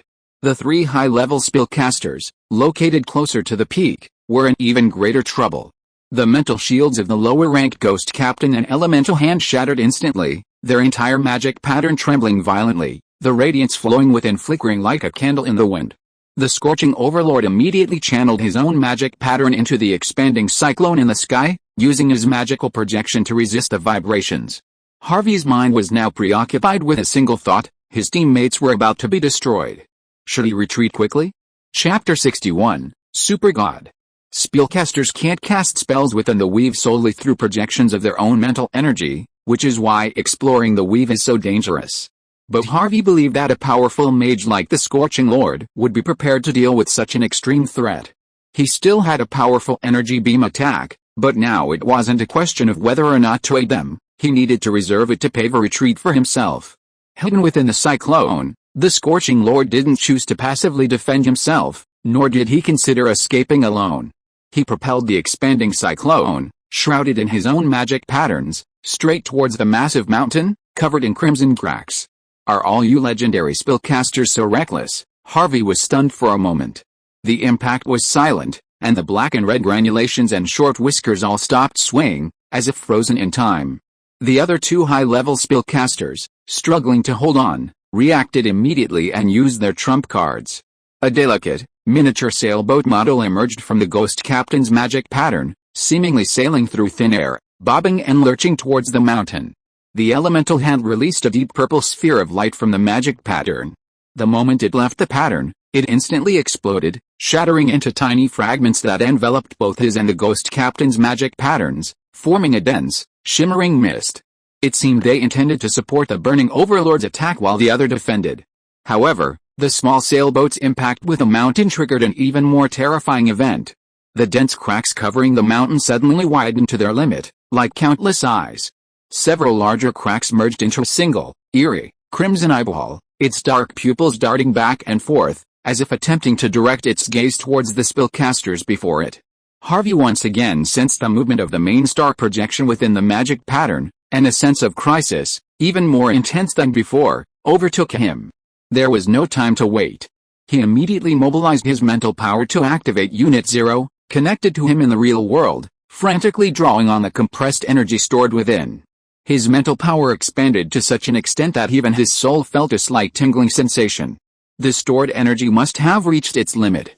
Without hesitation, Harvey aimed the magic pattern at the enormous crimson eyeball and unleashed an energy beam attack.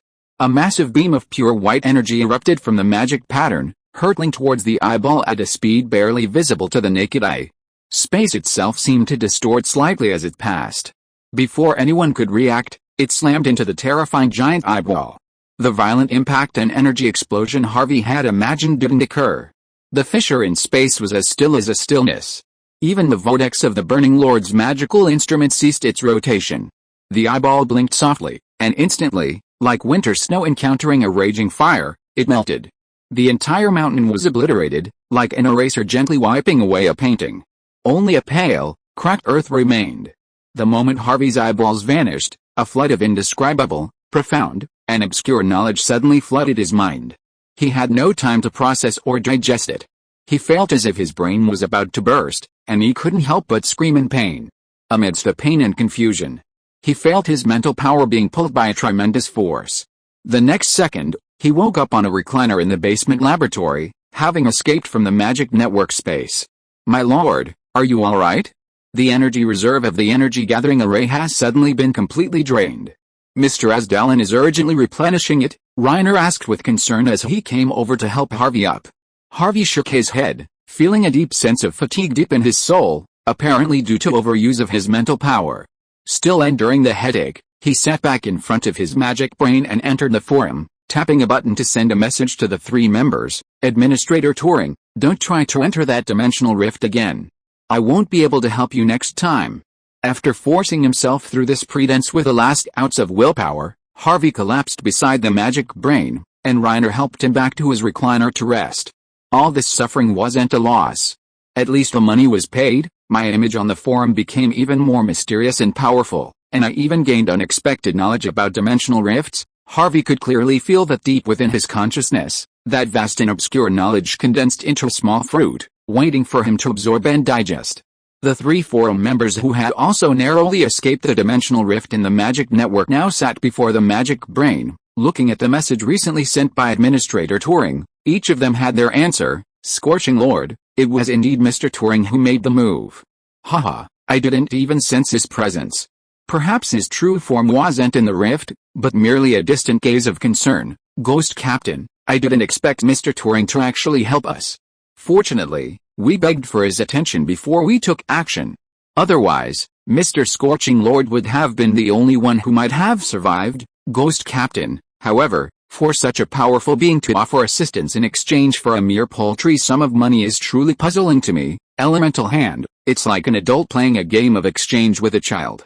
Sigh. Scorching Lord, Mr. Turing repeatedly mentions the principle of equivalent exchange.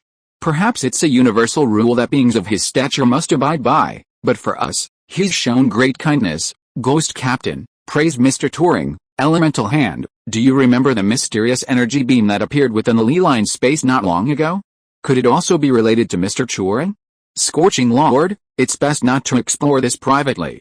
Perhaps you can get an answer by asking him openly at the exchange meeting. The two high-level spellcasters keenly noticed that the Scorching Lord had quietly changed the name of Administrator Turing, but they tacitly agreed to this. He could easily destroy the strange creatures in the other dimension with just a beam of energy. Of course, He could no longer be considered a high-level spellcaster like them. They vaguely felt that beings like Mr. Turing might have surpassed the rank of legendary spellcasters and reached the level of life that all spellcasters ultimately aspire to, a demigod. Scorching Lord, alright, let's all rest and recover first. Tomorrow, as previously agreed, we will discuss the gains and achievements of this exploration. I'll look forward to sharing the knowledge we have gained with you. If you are listening to this novel on a channel other than Fanfic World, it means it was downloaded and re-uploaded without effort. We warmly invite you to visit our channel, Fanfic World. There you will find the original version of this story and many other novels of various genres. We look forward to seeing you dive into a world of incredible novels. Chapter 62 Ancient Knowledge. Harvey sat in his study, flipping through some study notes from his college days. Starting from the intermediate level, every advancement in magical prowess is an interaction between cognition and thinking, a process of transforming knowledge into tangible power. And the most important thing for advancing from beginner to intermediate level is to build a unique spiritual anchor. The caster needs to integrate their understanding of the real world, their own existence, and their knowledge and faith. Harvey closed the book, still feeling that something was wrong with the theoretical knowledge his teacher had taught him. Then why can I roam the magic network space? I clearly haven't successfully built my own spiritual anchor yet. Harvey suspected the problem might lie with his now unrecognizable magic tattoo. Although he had successfully inscribed the third-level spell into the magic pattern, meeting the basic requirements for advancement to the intermediate level, Harvey would not dare to risk the advancement until he had resolved the problem of the magic pattern mutation. It seems I must find an opportunity to personally visit the magical capital of a layer and secure my promotion through legitimate channels. Simply pretending on the magic net forums wouldn't cut it. One day, one's excuses would eventually run out, and who knows when Naruki's true colors will be exposed. High-level spellcasters aren't fools. So, for the time being, Harvey could only turn his attention to the ancient knowledge he had acquired within the rifts of the otherworldly dimension a few days ago. It now existed within his consciousness as a fruit of knowledge, ready for study at any moment. It was midnight, the time when the death energy within the magic net was most active. Harvey needed no further meditation, easily immersing himself in the fruit and attempting to analyze it with his mental power. As soon as his mental power touched the fruit, Harvey discovered its extremely fragile structure. In an instant, it shattered and split into numerous glowing nuclei, scattered across his mind. The arrangement and distribution of these light cores show a correlation and pattern. Harvey, having read countless formulas from various disciplines in his previous life, keenly noticed the inherent peculiarities within them. He attempted to devour one of the light cores with his mental power, immediately acquiring the first key piece of knowledge. Elemental shattering, the second core was quickly absorbed by Harvey's mental power. Matter reorganization, the two cores were so close together, it was clear there was a certain pattern of connection.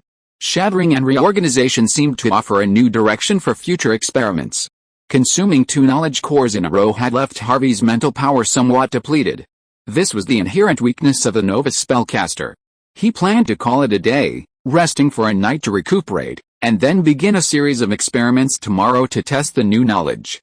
Late the next night, Harvey, along with Asdalen and Reiner, gathered in the basement laboratory, frantically preparing for the upcoming experiments. He began by using his limited supply of liquid mithril, drawing upon the magical knowledge he had absorbed the previous day, to construct a simple fusion magic matrix. He repeatedly activated it through a focusing array, observing the integrity of the energy pathways within the matrix. The energy pathways are fine, and all the conversion points in the matrix are activating normally. Reiner, clutching the experimental record book, stood beside the magic circle and expertly read off a long list of observations. What about the matrix structure? If it's unstable, even activation won't last long, leading to experimental failure. When researching new magic circles, Asdalen was far more cautious than Reiner, often immediately identifying the most vulnerable areas. Harvey was pleased with the meticulous approach of his two lab assistants.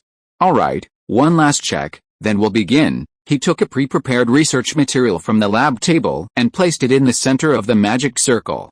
Shall we start with the natural magic material? Asdalen asked, frowning. He remembered that when they analyzed the beetle ore, they had also begun this process, but to no avail. Harvey smiled. That was Egna's suggestion. He said natural magic materials are the most sensitive and fragile, meaning they're most likely to cause experimental reactions. Had the hybrid elf not treated 3 of his subjects with malignant ulcers that day and now slept from exhaustion of mana and mental strength, Harvey would have wanted him to observe the experiment as well. The 3 of them stopped chatting and activated the magic circle's energy system. As the lines of liquid mithril in the matrix gradually filled, each connection point dimly illuminated, emitting a silvery white glow. The magical plant material placed at the center of the circle slowly crumbled and disintegrated as if weathered, transforming into a small pile of pale green powder. Harvey signaled Reiner to record the experimental results.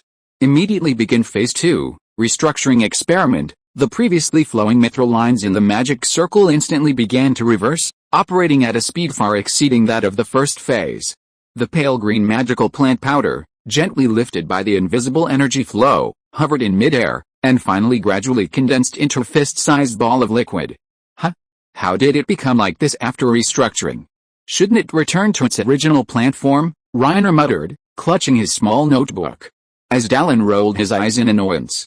Restructuring simply means reuniting the original material, not turning back time. Do you think this is some magical experiment by a legendary spellcaster? Harvey was very satisfied with the results.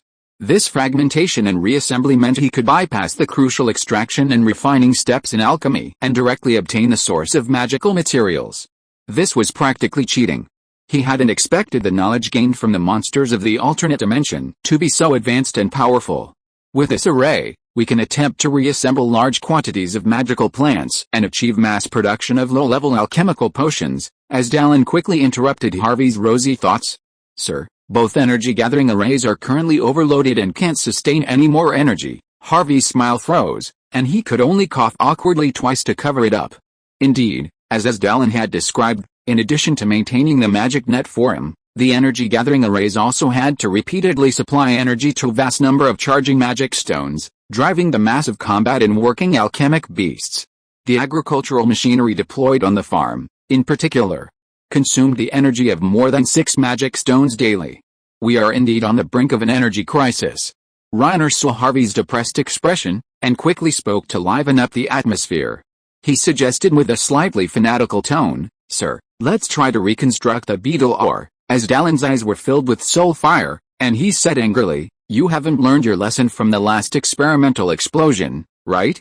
My lord, you were almost blown to the ceiling. Reiner shrank his shoulders and muttered softly, But wasn't my lord okay in the end? One lucky break doesn't mean you'll be lucky every time, as Dallin reminded sternly. Chapter 63 Magic Bullet. In the end, as Dallin couldn't prevail against the 2 inexperienced research casters.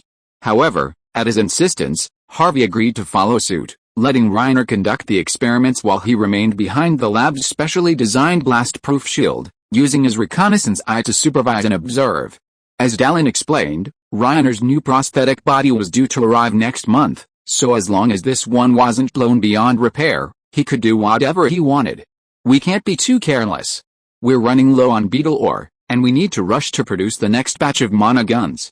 We need to conserve experimental materials. Harvey exchanged a wry smile with Reiner, feeling helpless against Dallin's old-fashioned ways. Reiner placed a beetle ore in the center of the reorganization circle, then personally walked over to the energy-focusing circle to activate the circle's charge. As expected, the circle's shattering effect on mineral-based magical materials mirrored that of plant-based magical materials, instantly reducing them to a crystalline powder. Harvey had no concerns about the fragmentation and decomposition phase of the experiment. After all, the alchemy quest had long since developed specialized instruments for decomposing magical substances. The key lay in the reorganization phase. As Reiner initiated the second phase of the experiment, the energy of the magic circle instantly reversed and accelerated.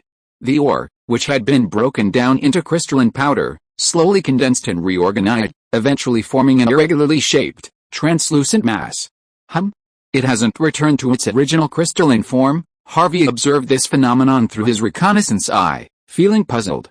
Logically, the decomposition and reorganization of mineral materials should return to their original form.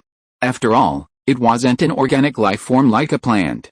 With Harvey's permission, Reiner slowly approached the translucent mass in the center of the magic circle with tweezers and gently prodded it. Sir, it's soft, semi-solid? Or semi-solid? As Dallin was also confused. He approached the magic circle, snatched the tweezers from Reiner's hand, and then tried to touch the mass. Indeed, there are no material layers. It's all in a semi-solid state, just like, he seemed unable to describe it with a concrete object. Like jelly, or slime, Harvey muttered to himself.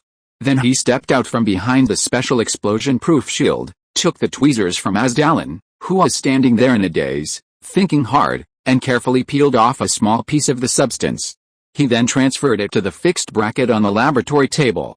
However, after just a dozen seconds, the small piece of material that had been peeled off gradually solidified and hardened from its original jelly state, returning to the hard crystalline form of ore. What an amazing mineral!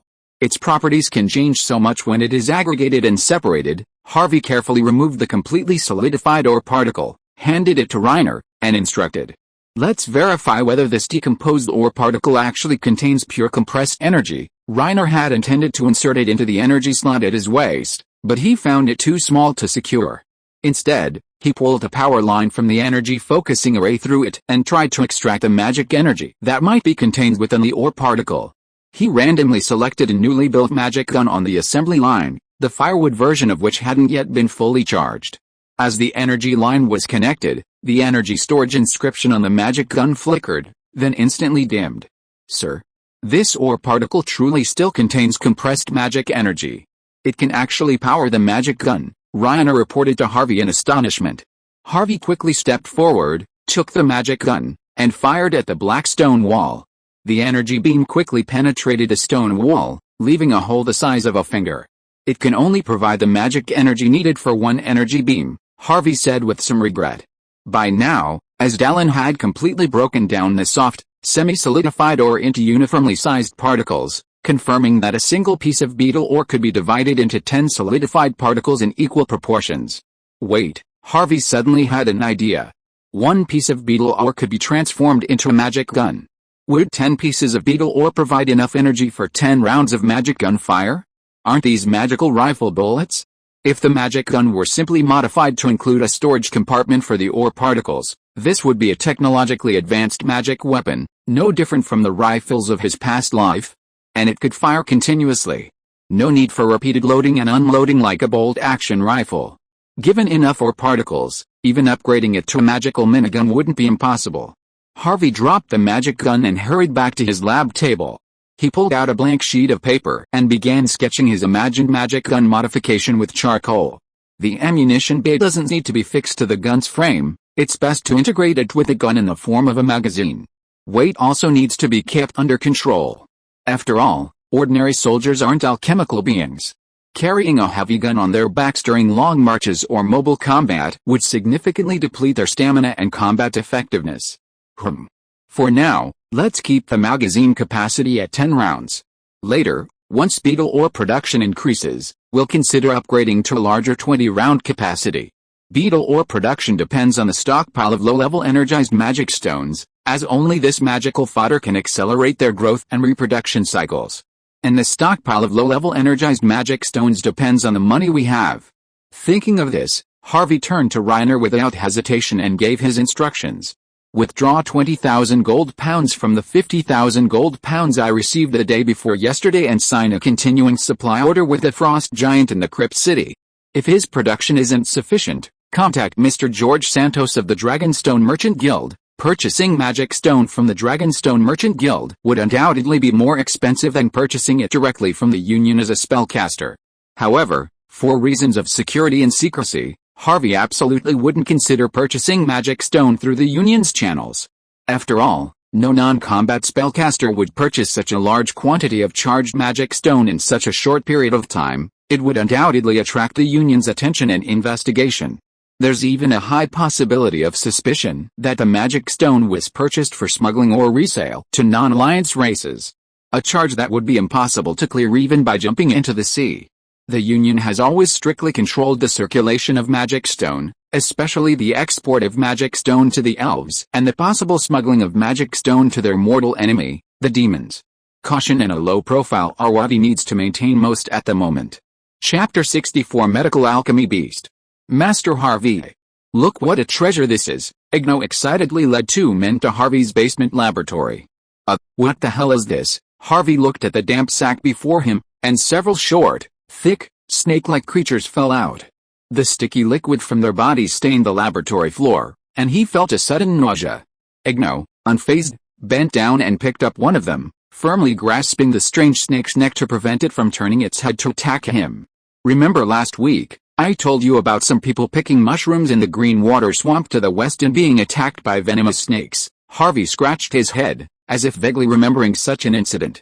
About 2 or 3 hours west of the territory, there was a vast swampland that teemed with the delicious, non-toxic mushroom known to the people as the red algae mushroom.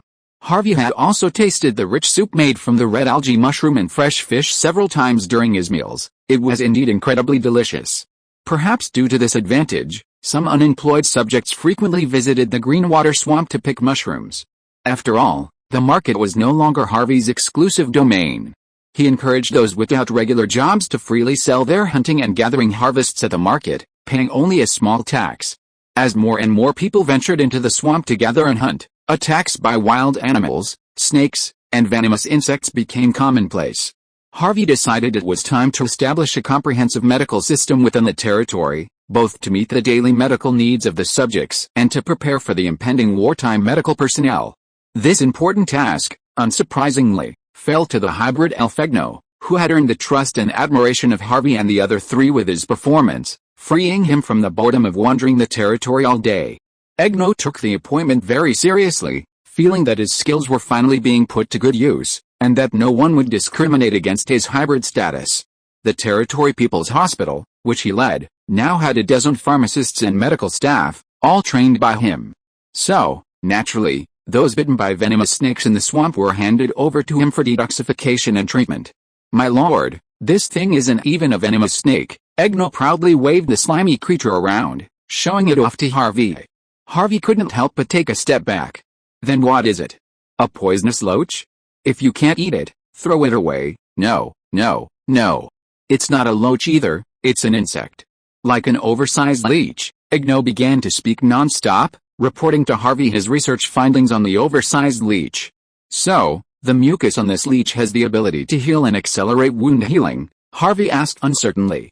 "And its fangs secrete a toxin similar to an anesthetic, rendering its bitten prey painless?" Egno nodded and added, "All of these properties are designed to satisfy this creature's bloodthirsty hunting needs. It latches onto large animals and uses a paralyzing toxin to suck their blood without their knowledge." Egno also mentioned that this creature is extremely sensitive to the scent of blood. Some attacked citizens would be instantly found by it simply by a nearly healed wound on a finger or toe.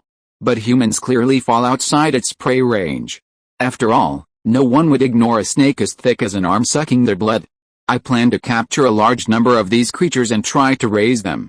That way, we can have a steady supply of raw materials for anesthetics and painkillers, as well as ingredients for healing agents to accelerate wound healing." Harvey's mind struck a chord, and he said, That's a very promising idea.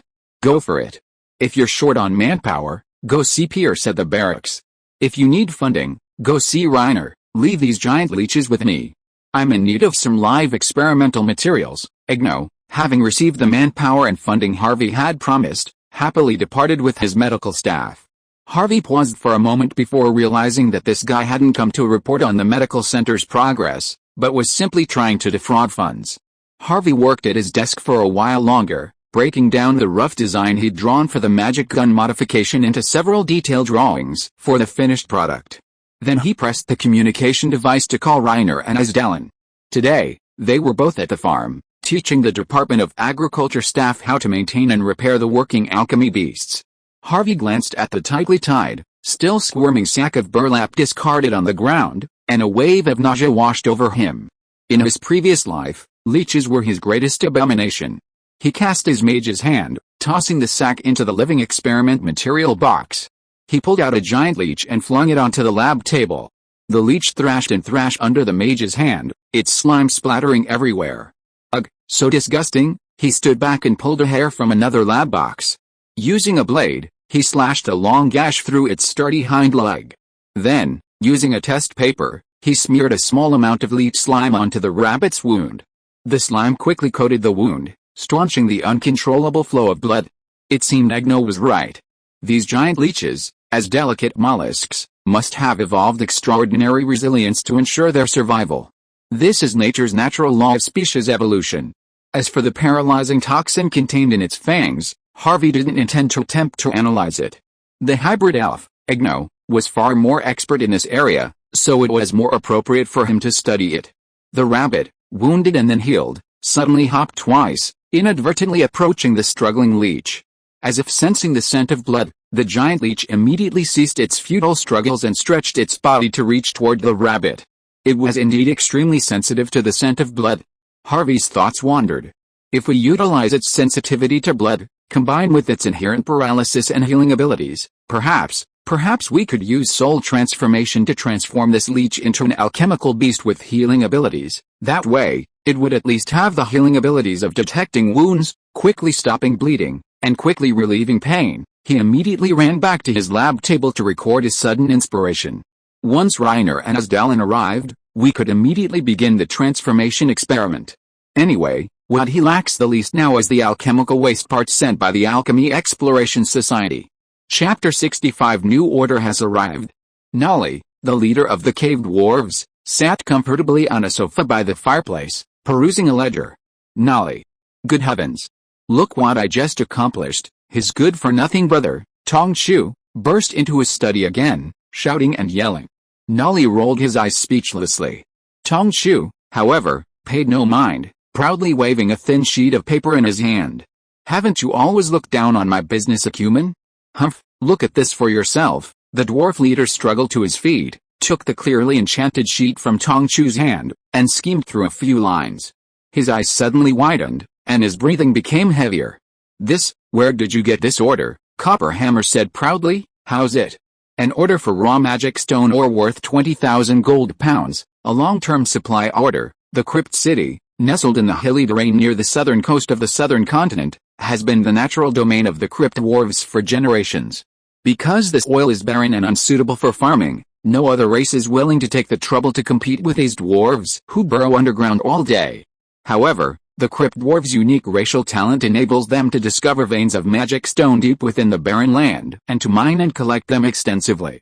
Gradually, a dwarven industry has emerged, centered around the export of raw magic stone ore. The Crypt City where Copperhammer and Nolly reside is built on one of the largest veins of magic stone in the southern hills.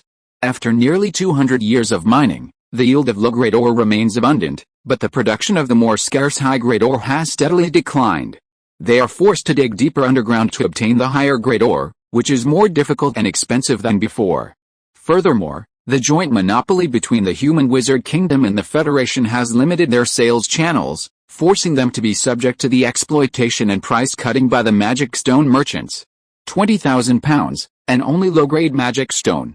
Mr. Cal. Sugard, are you really just teasing me? Nolly stared at the order, his eyes fixed, still a little incredulous. After all, the profits of the cave city have been poor in recent years, especially since the Federation seized the newly discovered magic stone veins in the Evil Moon Mountains. The magic stone merchants have been repeatedly undercutting their ore prices. Our annual profit from ore exports is only 50,000 gold pounds. If we sign this order, we can earn at least half of that on 20,000 pounds of low-grade magic stone. Low-grade magic stone doesn't have a high mining cost, and some of the lower quality stock has been so low that the magic stone merchants simply refuse to purchase it, leaving it gathering dust in their warehouses for years. Go. We must secure this order. Nolly slapped his thigh, grabbed the bronze hammer, and demanded. This mysterious forum member, his name is Cal. Mr. Sugard, do you know his identity? He didn't want to be involved in troublesome incidents such as magic stone smuggling or collusion with the demons. Don't worry. I made a deal with him before. It was all because of that strange ore. Well, there hasn't been much progress so far, but we've already got some preliminary insights. Nolly frowned and shouted, don't talk to me about that damn ore, talk to me about the risks of this deal. Okay, this Mr. Gilthuzad is a battle mage, I can basically confirm that, but there seems to be a spellcaster organization behind him, composed of combat spellcasters. It's probably a civilian organization that profits by exploring ancient ruins. Nolly asked in confusion, how do you know so much? Copperhammer chuckled and explained, have you ever seen a research spellcaster who had to trade with others for even a third-level spell? Only combat mages whose minds are completely focused on spellcasting and combat would be so ignorant. I estimate this batch of ore will flow into the community of freelance spellcasters. After all, the Federation's goods are not cheap, and civilian combat spellcasters don't have to participate in the battles garrisoned in the Evil Moon Mountains, so they naturally need multiple purchasing channels. Are you sure the Federation won't target you with suspicion? This is like snatching a piece of meat from their mouth, Tongchu said disdainfully. That's why I asked you to go to Lei and see the world. Why would the Federation even care about such a small piece of meat? Harvey looked at the order reply that Reiner had taken from the teleportation array with satisfaction. He picked up a quill and signed the contract with his own unique magic rune emblem symbol. This is a common anonymous transaction method. It doesn't require signing one's real name on the magic contract, only providing the corresponding magic rune emblem symbol. However, it is still subject to the contractual restrictions of the magic network space energy. 20,000 gold pounds of low-grade magic stones, at a 30% discount, 5 gold pounds per stone, for a total of 4,000 pieces, the Frost Giant replied tactfully, mentioning that his mine currently does not have enough standard quality primary magic stones, so he can only supply about 500 pieces per month. However, he will provide an additional 200 cracked or defective low-quality magic stones, free of charge as compensation for the delayed delivery. Harvey felt like he'd gotten a free deal. After all, low-quality magic stones only had a limited number of recharges and were prone to exploding or breaking. He'd only used them as fodder once, so he didn't care about their quality. However, he decided to push the other side's limits. He wrote a letter expressing his dissatisfaction and demanding that the number of low-quality magic stones given away be increased to the same level as the purchase price. After a moment's thought, Harvey turned to look at Arstalin, who was busy on the assembly line. How many magic stones do we consume every month for raising beetles? Asdalin answered without raising his head. 2,000 beetles, consuming 20 magic stones every day, 600 magic stones per month. I reminded you this morning that the magic stone inventory is only enough for 3 days. Increase the beetle breeding scale to 4,000. Asdalin was stunned for a moment and asked unhappily, what's the use of just increasing the output of beetles? Now the 2 energy gathering arrays are overclocked. Don't you shout about the energy crisis every day? Harvey chuckled, looking very confident. The problem is basically solved. I also snatched parts from 2 scrapped continental-level teleportation arrays from the Alchemy Exploration Society, which can be assembled into a brand new one. Really? Your Demon Net Forum members have such extensive authority within the Exploration Society that they could privately sell you alchemical products of this technology. Of course, I traded a large amount of points with them. It didn't cost me a penny. This wasn't the first time Harvey had pulled off this sham on the Demon Net Forum. Once you cut off a crop, more will quickly grow. As long as he didn't resort to foolish tactics like killing the goose that lays the golden eggs, the Demon Net Forum itself would be his greatest network and resource platform. Once these new members had become familiar with the group, Harvey planned to open up invitations again, but this time, he wouldn't allow each member to invite one person as before. This time, he planned to hold a bidding process. Chapter 66, Advancing into the Wasteland. Vaughn and Wayne walked into the barracks one after the other and were immediately surrounded. Captain, tell us, what are the new weapons like? Several impatient soldiers forced them to sit down on chairs and began to ask questions. Vaughn pursed his lips, trying not to laugh out loud, and glanced at his new Lieutenant Wayne. You tell me. Wayne nodded, pulled a magic gun from the long leather gun bag on his back, and placed it across his lap. What? New weapons? Isn't this still the same magic gun? Tommy shouted, taking the gun and inspecting it again and again, but finding nothing different. This is indeed a new weapon, Wayne said with a mysterious expression. Vaughn and I were called in today to test it. The first batch of militia recruits had been reorganized by Pierce into a sharpshooting unit, each equipped with a magic rifle for standard marksmanship training. However, a gun with only 3 rounds of ammunition wasn't enough to provide overwhelming firepower in combat, so they also practiced bayonet and javelin throwing. This new model of magic rifle can fire 10 times in a row after each charge. What? 10 times in a row? Gasps echoed throughout the barracks. Wayne glanced around, a smug look on his face. The lab has only rushed out 50 of the new models. Don't even think you can get one. The commander said only the top 50 in moving target shooting are eligible. Vaughn, who had been silent the entire time, interrupted. With a new mana gun, you don't have to recharge it every time you shoot. He pulled a rectangular, flat metal box from his waist pouch and, under the quizzical gazes of the others, inserted it into the slot under the buttstock. The previously dim inscriptions on the monogun immediately lit up, indicating that the gun was fully charged and ready for energy beam fire. The quick-witted Tommy reacted immediately and said in surprise, "A magic gun that can be charged at any time? Then we can shoot with confidence even when we are fighting outside, without having to worry about it running out of energy." Vaughn nodded. "Captain Pierce will distribute the new magic guns and ammunition this afternoon. I will now check the list of soldiers eligible to apply for weapons. From now on, whether it is live fire training or combat missions, we need to record the amount of ammunition applied for by each person." Everyone started discussing again. Just as Vaughn was about to raise his hand to stop everyone from being quiet, a sharp assembly whistle suddenly sounded outside the barracks. "This is the signal for the entire army to assemble." Pierce stood on the campgrounds, gazing at the sea of neatly lined soldiers before him. His face stern, he announced, "The Lord has ordered the assembly of a combat squad to the Glacial Valley to establish a defensive outpost. The squad leaders whose names I call, step forward." Captain Vaughn of the sharpshooters. Vaughn perked up, stepped out of line, and shouted, "Present." Pierce nodded slightly. "Select 50 sharpshooters to participate in this operation." The sharpshooters' original first batch consisted of fewer than 80 members. Pierce later supplemented them with a number from the second round of recruitment, bringing the total to 100. Captain Vaughn and 10 lieutenants, including Wayne, led the second reserve squad. Reserve Squad 2, Captain Kraut. The only new recruit captain who had emerged victorious in the target shooting competition also stepped forward. He was the recruit with the best training results in all aspects of the 4 reserve squads of 100 men. Prepare Team 4, Captain Iron Salt. Vaughn was a little confused. Logically, sending this small number of soldiers to the front lines against the invading fell orcs in the Glacial Valley wouldn't be enough. Confronting fell orcs head-on was different from their usual patrols, where they'd sneakily shoot at lone fell orcs. Was Commander Pierce planning to deploy all of the wolf spider alchemists to the front lines? What would happen to the territory's patrols then? Without the wolf spider's early warning and tracking, ordinary soldiers wouldn't be able to deal with the roving fell orcs.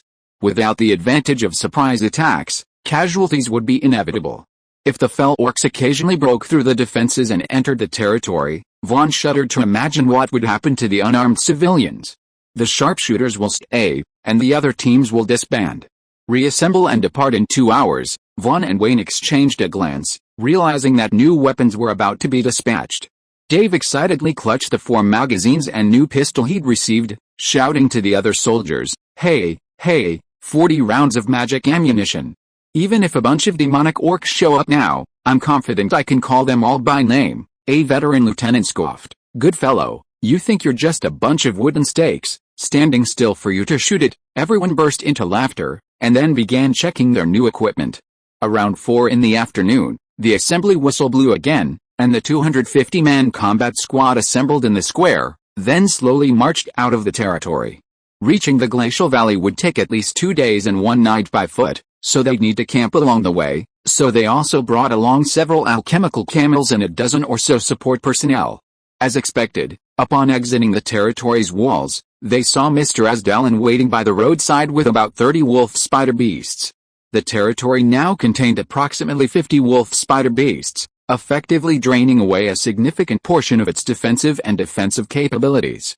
However, he was surprised to discover that behind those spiky-legged wolf spider beasts, crouched a dozen or so bizarrely shaped alchemy beasts. Slightly smaller than the camel beasts, but still enormous compared to an ordinary soldier.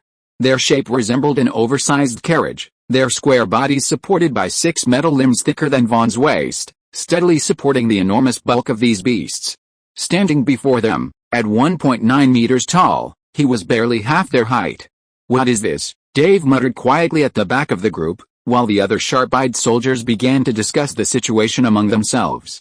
Commander Pierce's cold voice boomed from the head of the group, "Everyone, keep quiet. That's the Lord's newly developed war alchemy beast. Now, follow my orders. All soldiers, form squads, with 2 squads each carrying a war beast." Huh? Vaughn was stunned, a bit confused about what his superior was saying. This thing really was a carriage? But the mountain road was so bumpy and uneven, could it really carry so many soldiers through the primeval forest? With a single raise of Asdalen's hand, The 13 war beasts obediently retracted their thick legs and squatted steadily on the ground, their abdomens split open into a door-shaped opening the height of a man. Although doubtful, Vaughn still followed the instructions strictly, leading 2 teams of soldiers into the war beasts' bellies. It was quite spacious inside, and 20 people squeezed together without feeling crowded. They could also observe the situation outside through the small circular windows inlaid with crystal lenses on the left and right sides. A small magic stone of illumination was fixed on the top, providing simple lighting for the soldiers inside. A bit frightened, Dave leaned over to Vaughn's ear and whispered, "This thing looks terrifying. We're actually supposed to be sitting in it. What if I need to poop?" As Dallin, standing just outside their war beast, chuckled. "Then you better hope you can hold it." Friendly reminder, this thing is alive. The hatch on the war beast's belly closed. Vaughn felt a steady, gentle vibration, and then heard the heavy footsteps of the war beast. A dozen behemoths, carrying over 200 soldiers, slowly advanced northward, gradually disappearing into the dense primeval forest. Chapter 67, Face to Face. Already. Fire. Vaughn pressed his shoulder against the butt of his rifle, aimed at the leading orc, and pulled the trigger steadily. The orc, sprinting at full speed, suddenly faltered, a charred, bloody hole appearing in the center of its chest. It then collapsed to the ground, soundless. "Eighth," he turned and shouted his kill to the soldier beside him, also crouching atop a war beast. This was a morale-boosting tactic that Commander Pierce had repeatedly emphasized during his tactical training for all his junior officers leading by example, inspiring courage and honor in their men through impressive achievements. But his mind was completely blank, operating his magic rifles and firing continuously, relying solely on instinct, cultivated through regular training. Their squad had just arrived at the river valley when they suddenly ran head-on into a group of approximately 500 orcs. They appeared to have just been through a massacre of refugees and were lazily wandering the devastated riverbank. The wolf spider alchemists and the demonic orc sentries spotted each other almost simultaneously, both immediately sounding the enemy alert. Pierce acted decisively, arranging the war beasts carrying soldiers in a horizontal formation and crouching in place, forming a solid metal defensive line. Meanwhile, all the sharpshooters scaled the war beast summits and opened fire on the demonic orcs gathering in the distance. The first volley of fire sent the demonic orcs in the front rank falling like straw mowed by a scythe. However, the demonic orcs were numerous and extremely agile in the mountainous terrain. In just a few seconds, they were within 10 meters of their defensive line. The soldiers leaning down could clearly see the hideous, twisted faces of the demonic orcs, their ferocious fangs and blood-red eyes as large as copper bells. The soldiers stationed behind the war beasts, those without the new magic guns, began to waver. A tall evil orc, luckily dodging several rounds of fire, rushed to the foot of the war beast. With a powerful kick of his feet, he clung to its body, attempting to reach the top and attack the sharpshooters. "Captain! Watch out!" Vaughn, recovering his composure, thrust his rifle downward, practically touching the climbing evil orc's forehead as he fired. A stream of reeking blood, seemingly mixed with fragments of shattered brain matter, sprayed him in the face. Vaughn, not bothering to wipe the filth away, quickly crawled back 2 steps, took a fresh magazine from Deputy Wayne, and loaded it with trembling hands. On the nearby war beast, his comrade, Dave, had also easily killed 2 approaching evil orcs. He whistled at him with a smug look on his face, his lips pouting. "Only a few names? What's there to brag about?" Deputy Wayne glared at him. "Attention everyone. Free fire. After the reserves have emptied their guns, advance with their spears and secure the defense." Upon receiving the order, the reserve soldiers on the ground crouched, poised beneath the war beasts, and fired freely at the fell orcs outside the defense. Their outdated mana rifles held only 3 or 5 rounds, and within half a minute, they were empty. The reserve soldiers immediately stood up, drawing the metal spears slung from their backs, and fiercely stabbed at the fell orcs, attempting to slip through the gaps in the war beast's undersides and sides. Pierce, perched atop a war beast, used his innate reflexes to easily dodge several bone spears hurled at him. He then raised his mana spear and directed his attack specifically at the fell orcs wearing iron helmets and bone armor. This was what Lord Harvey had taught him, to capture the leader first, or to decapitate. He was quite satisfied with the performance of his soldiers. Although there had been a slight commotion when the fell orcs approached, the habit of strictly following orders, cultivated through daily training, had made them obey instinctively. Asdarin stood beside him, surveying the situation below. He softly said, "Over half of them have been killed or wounded. They're trying to escape." Pierce glanced ahead and saw a commotion among the remaining evil orcs. Many of those lagging behind began to turn and flee towards the riverbank. "These brainless creatures aren't all fearless, are they?" He paused, then cautiously asked Asdarin, "Should we pursue them?" Asdarin tilted his head and said quietly, "You're the commander of this special operation, and I'm the officer in charge of the alchemy beasts." "Why are you asking me?" Pierce choked, his face flushing slightly. "Order the wolf spider beasts to pursue. The reserves and the sharpshooters form a double formation, alternating cover, and advance towards the riverbank." The two war beasts slowly shifted their heavy bodies, clearing a wide path. The soldiers formed up as instructed and marched in unison toward the riverbank. As they passed those fell orcs who had survived the magic spear strikes, the reserve soldiers would swing their spears and strike them repeatedly, leaving them feeling cold. 50 meters ahead of the column, the wolf spider beasts were fast following the fleeing fell orcs. Occasionally, some of the pursued fell orcs would turn around, howling and attempting to counterattack, only to be swarmed and torn to pieces by the wolf spider beasts, skilled in group combat. Some of the sharpshooters, with their better marksmanship, also advanced, firing as they advanced. Soon, they had driven the fleeing fell orcs onto the open, unprotected riverbank. A command whistle blew from behind, signaling the sharpshooters to half crouch and fire in unison. A volley of gunfire followed, and dozens more fell orcs collapsed into the muddy riverbank. The few hundred orcs remaining on the riverbank were terrified, their courage gone, even to the point of raising their bone spears and throwing them back. They abandoned their loot and plunged into the icy water, swimming frantically towards the other side. The order to halt the pursuit was given, and soldiers armed with spears emerged, launching a new round of attacks on the still living orcs lying on the ground. Vaughn lowered his mana rifle, which he had been aiming horizontally, and gazed at the orcs bobbing in the river. He whispered to Wayne beside him, "I never thought the orcs could be defeated so easily." He stared at the slightly warm barrel of his mana rifle, seemingly muttering to himself, "But with the weapons the Lord has given us, even if the demons charge at me, I dare not retreat and pull the trigger." After much consideration, Pierce finally decided to establish his first outpost in the valley on a high point on the riverbank. This location is ideal for observing and guarding against the evil orcs who might cross the river at any moment, and also for constructing an outpost fortress to effectively defend against their sudden attacks. This time, Lord Harvey specifically requested a large amount of cement and several working alchemy beasts. In 3 days at most, he can build this sturdy cement fortress. Set up camp on the gentle slopes of the high ground.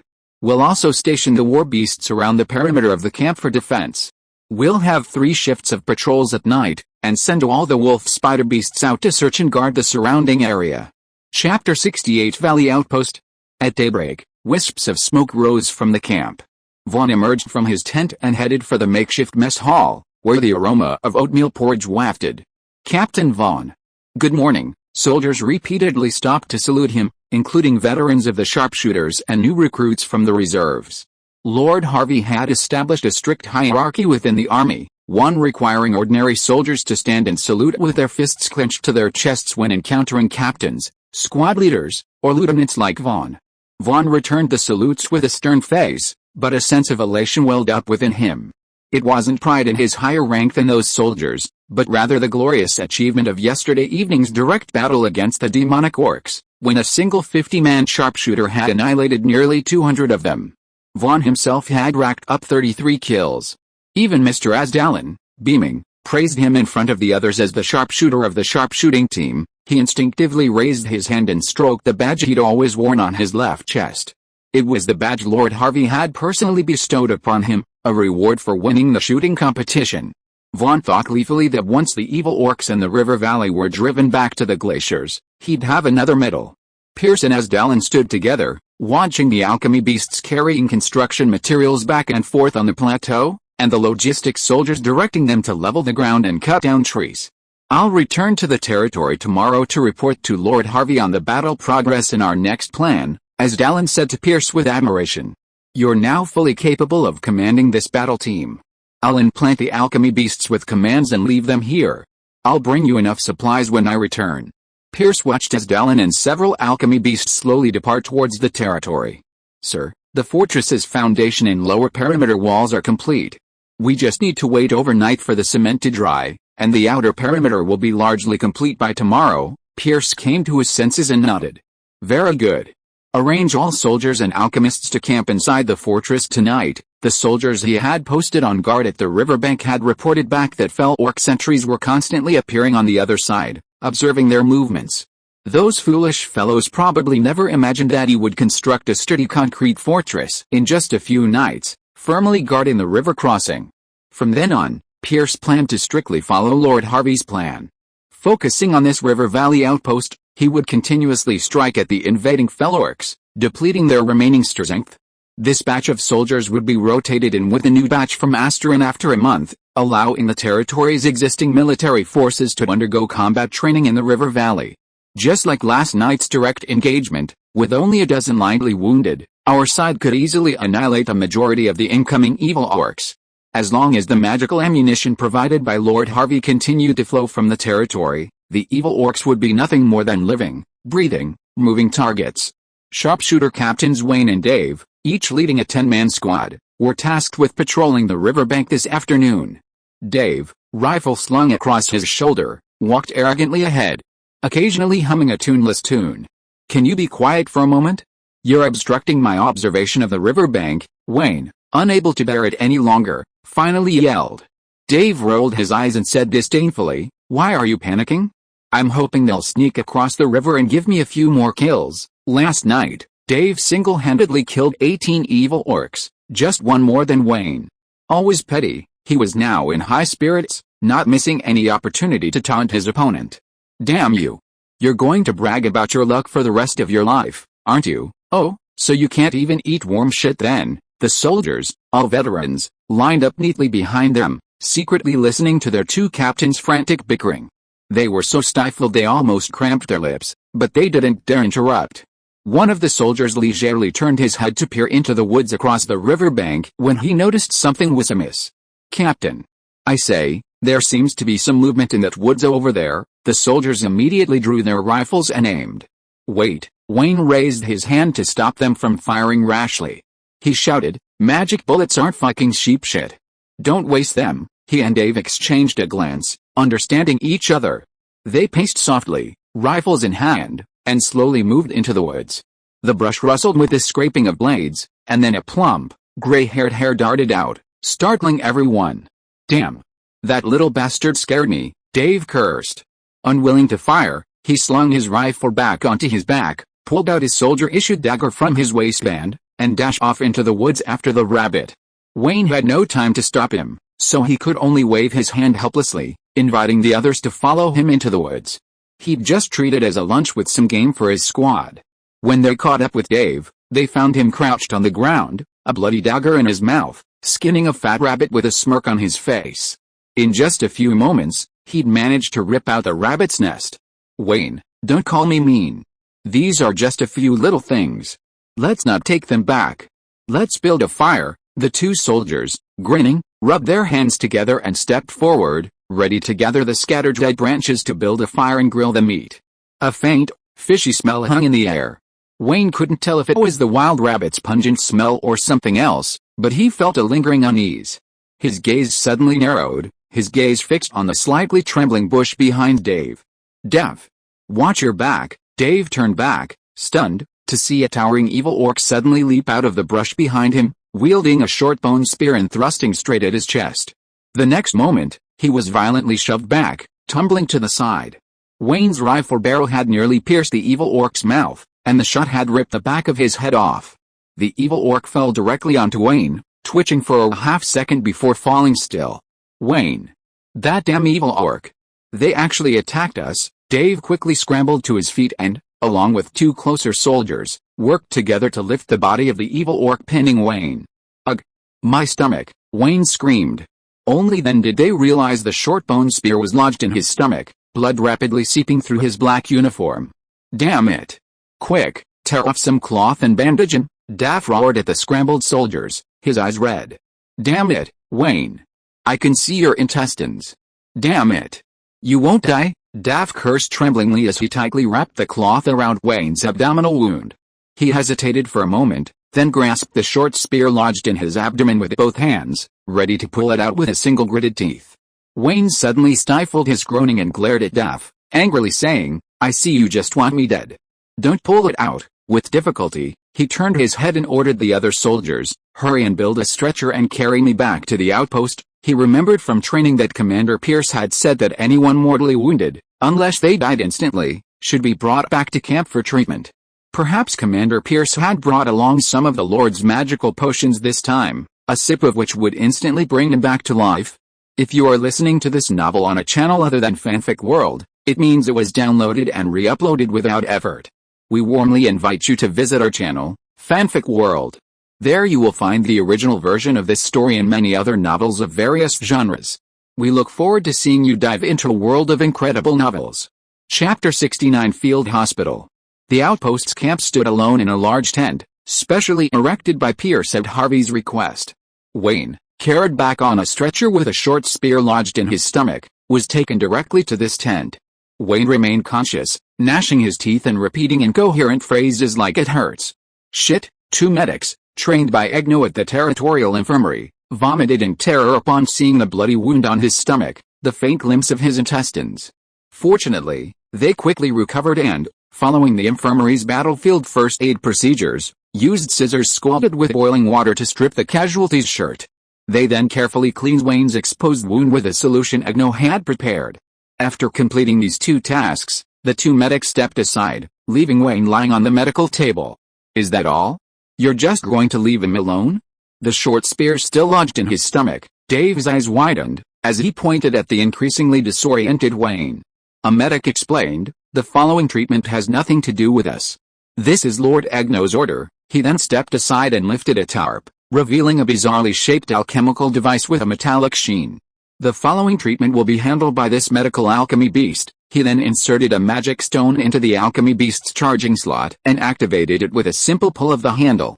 Everyone was stunned, watching as the alchemy beast's inscriptions gradually illuminated as it slowly approached Wayne on the medical table. The alchemy beast possessed 4 long, bizarrely shaped arms, one of which was equipped with a slender probe. It slowly swung its arm over Wayne's body, then plunged the probe directly into his lower back. After just a few seconds, Wayne's wailing and cursing ceased, his head tilted to one side, and he fell into deep sleep. The alchemy beast activated another arm, equipped with a 3-toed claw, and grasped the short spear in Wayne's stomach, pulling it out with a gentle tug. Blood immediately gushed from the wound. The alchemy beast swung its probe-equipped arm, sucking up all the blood. Then, with its free arm, it released a large mass of a gel-like substance, smearing it across the massive wound in its abdomen. This operation almost instantly stopped the bleeding. But the alchemy beast continued its work. It swung its final arm, using its 3-toed claws, and began stitching Wayne's wound shut.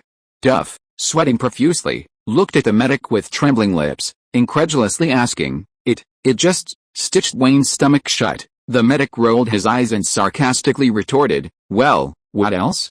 Were they just going to keep the ventilation running?" "What did you say?" Vaughn, who was patrolling another area, had just finished his shift when he heard the news that his squad leader was seriously injured and hurried back to camp. Wayne's stomach was sewed back together by an alchemical beast. The veterans of the Sharpshooter Corps chattered, all thinking Duff was exaggerating again. "It's true, I'm not kidding. It's a new magic developed by the Lord," Duff explained incoherently, his saliva spurting out of his chest with excitement. "I guarantee that even if we get injured as badly as Wayne, that thing will save us." "Really? Then if the fell orcs cut off our limbs, can they sew them back together? What if the fell orcs chop off our heads?" "You can't sew it back together after it's chopped off, right?" At first, Pierce couldn't believe that these two seemingly odd-looking alchemical beasts, shoved in as a last resort to support the supply team, could be so crucial to his own combat unit. But with the official completion of the outpost, the patrol's coverage area gradually expanded, and direct encounters with fell orcs became more frequent. Despite possessing the almost crushingly powerful magic gun, their exceptional proficiency in tracking the elusive fell orcs still caused these inexperienced soldiers considerable hardship. For 2 weeks, daily, wounded soldiers, caught in fell orc raids while on patrol, were carried back to the large tent known as the Field Medical Center. Aside from a few unfortunate casualties who perished on the spot before rescue, the rest, with seemingly rough treatment by the medical alchemists, recovered quickly and were back on their feet. On the riverbank in front of the outpost, a mound of fell orc skulls had formed. This was a spontaneous act by the soldiers at the outpost, a memorial to their fallen comrades and a deterrent to the fell orcs who frequently patrolled the other side of the river. Some veterans, whose close comrades had been injured or killed, even plucked out their tusks, strung them together, and hung them around their necks, displaying them repeatedly throughout the camp. Pierce recalled something Lord Harvey had casually mentioned when discussing military culture. Anger and hatred can, to a certain extent, be transformed into combat effectiveness and cohesion. Sir, food reserves are barely enough to last 5 days, and magical ammunition is running low. The barely distributed to the soldiers is less than 30 rounds per person, the logistics leader reported to Pierce with a worried look, holding a pamphlet. Pierce was also feeling overwhelmed. This was his first time leading soldiers on a long-term battle. Although Lord Harvey had entrusted him with command and control, he still had many unplanned aspects. Arslan, who had promised to return with supplies in a month, had not returned as promised. Pierce had been forced to temporarily assign a small group of soldiers, skilled hunters, to hunt wild animals daily to supplement the soldiers' rations. But the shortage of magical ammunition was a problem he couldn't solve on his own. If soldiers do not have the ammunition they are issued, encountering evil orcs while on patrol means they can only fight in close combat, and humans have no advantage in close combat with evil orcs. It often takes 3 or 4 soldiers to barely kill a strong evil orc, and they also have to pay a heavy price in terms of injuries. In recent days, the number of evil orc sentries appearing on the other side of the river has been increasing rapidly. Pierce is worried that the enemy has realized that the frequency of using the powerful weapons they possess in small-scale confrontations has gradually decreased, and they are thinking of crossing the river and launching a large-scale counterattack. The novice commander stood on the watchtower of the outpost fortress, looking in the direction of the territory with an anxious face. No wonder Lord Harvey always tells me that in war, the most important thing is logistical support. Chapter 70, Hive Mutation. It wasn't that Asdalin was deliberately stalling for time, delaying the arrival of the logistics force to support the valley outpost. He and Harvey had been incredibly busy these past few days. 3 days prior, an unexpected situation had occurred with the territory's most crucial development resource, the energy-absorbing beetle hive. The original hive, originally excavated by the beetles, suddenly experienced a slight collapse, revealing a larger, sunken space beneath, the depth of which was currently unfathomable. Harvey broke out in a cold sweat at the thought. A massive cave had long existed beneath his main fort. If it hadn't been for the reinforcement work done during the previous construction phase, he might have been buried alive in his sleep as the main fort collapsed. He remained vigilant and quickly had Reiner mobilize all his work-type alchemy beasts to reinforce the walls of the underground laboratory and parts of the original hive. However, if he didn't confirm the condition of the cave, no amount of reinforcement of the main fort and the laboratory would be of any use.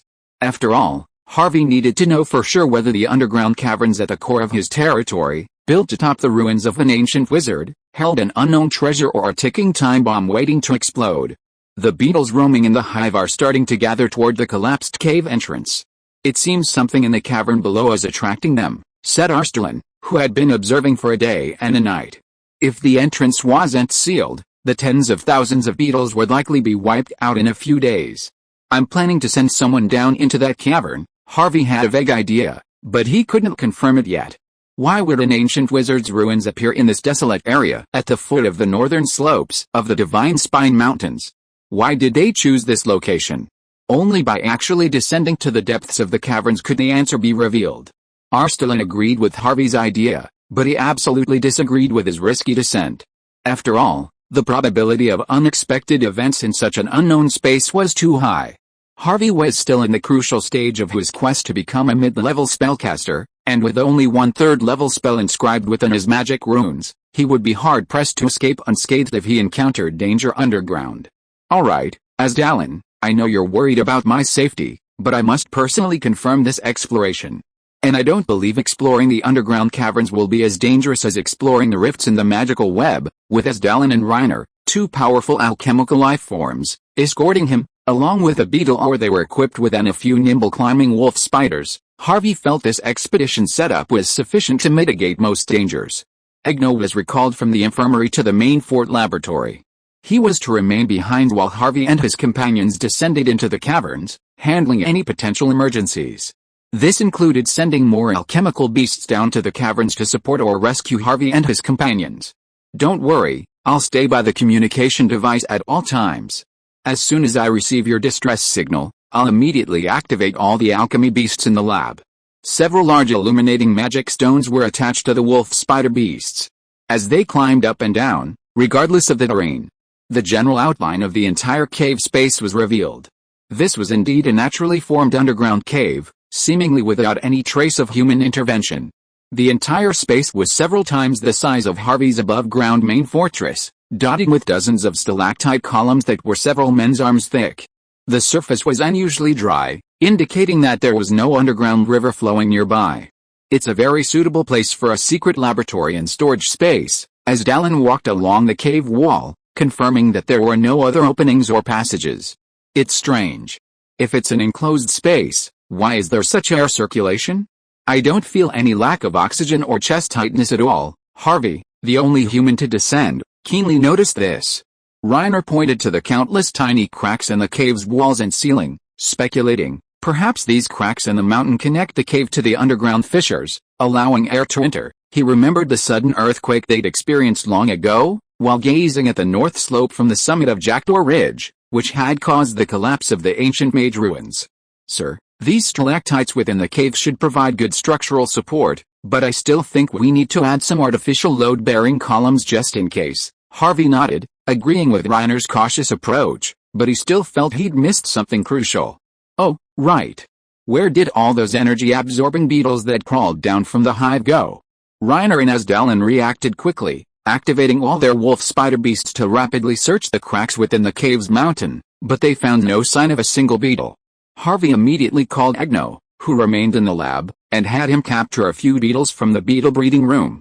He placed them in small metal cages, placed them on a hanging basket, and lowered them underground. "It's simple. Release these beetles and follow their tracks.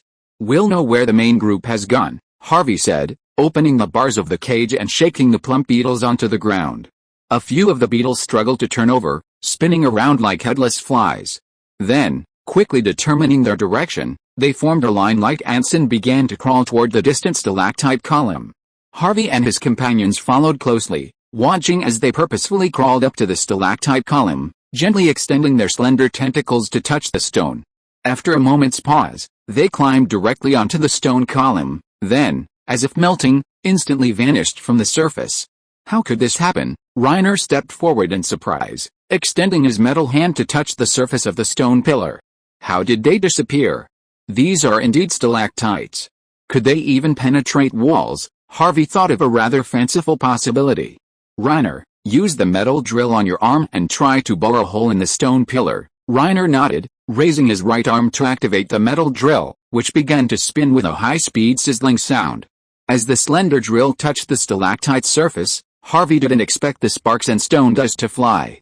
Instead, the stalactite surface, like an eggshell, immediately developed a dense mass of tiny cracks centered on the metal drill.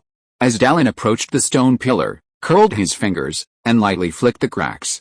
The cracks shattered and fell away with a rustling sound. The core of the stone pillar, encased within the stalactite's outer shell, was revealed. How is this possible? Harvey froze in shock, his mouth unable to close.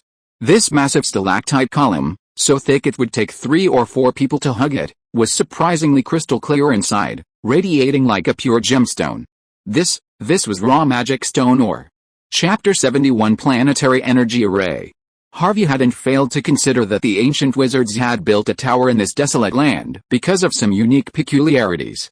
But he hadn't anticipated the tower's construction stemming from a vein of magicite deep underground. Furthermore, judging by the quality and type of the ore, it was high-grade, energy-charged magicite, more valuable than elemental magicite. This level of luck was even more incredible than the story in the news from a lifetime ago about someone strolling through a mine and accidentally kicking out a Star of Africa diamond. Harvey realized he was sitting atop a vast gold mine. If he couldn't keep the secret, it would be like sitting on a barrel of explosives.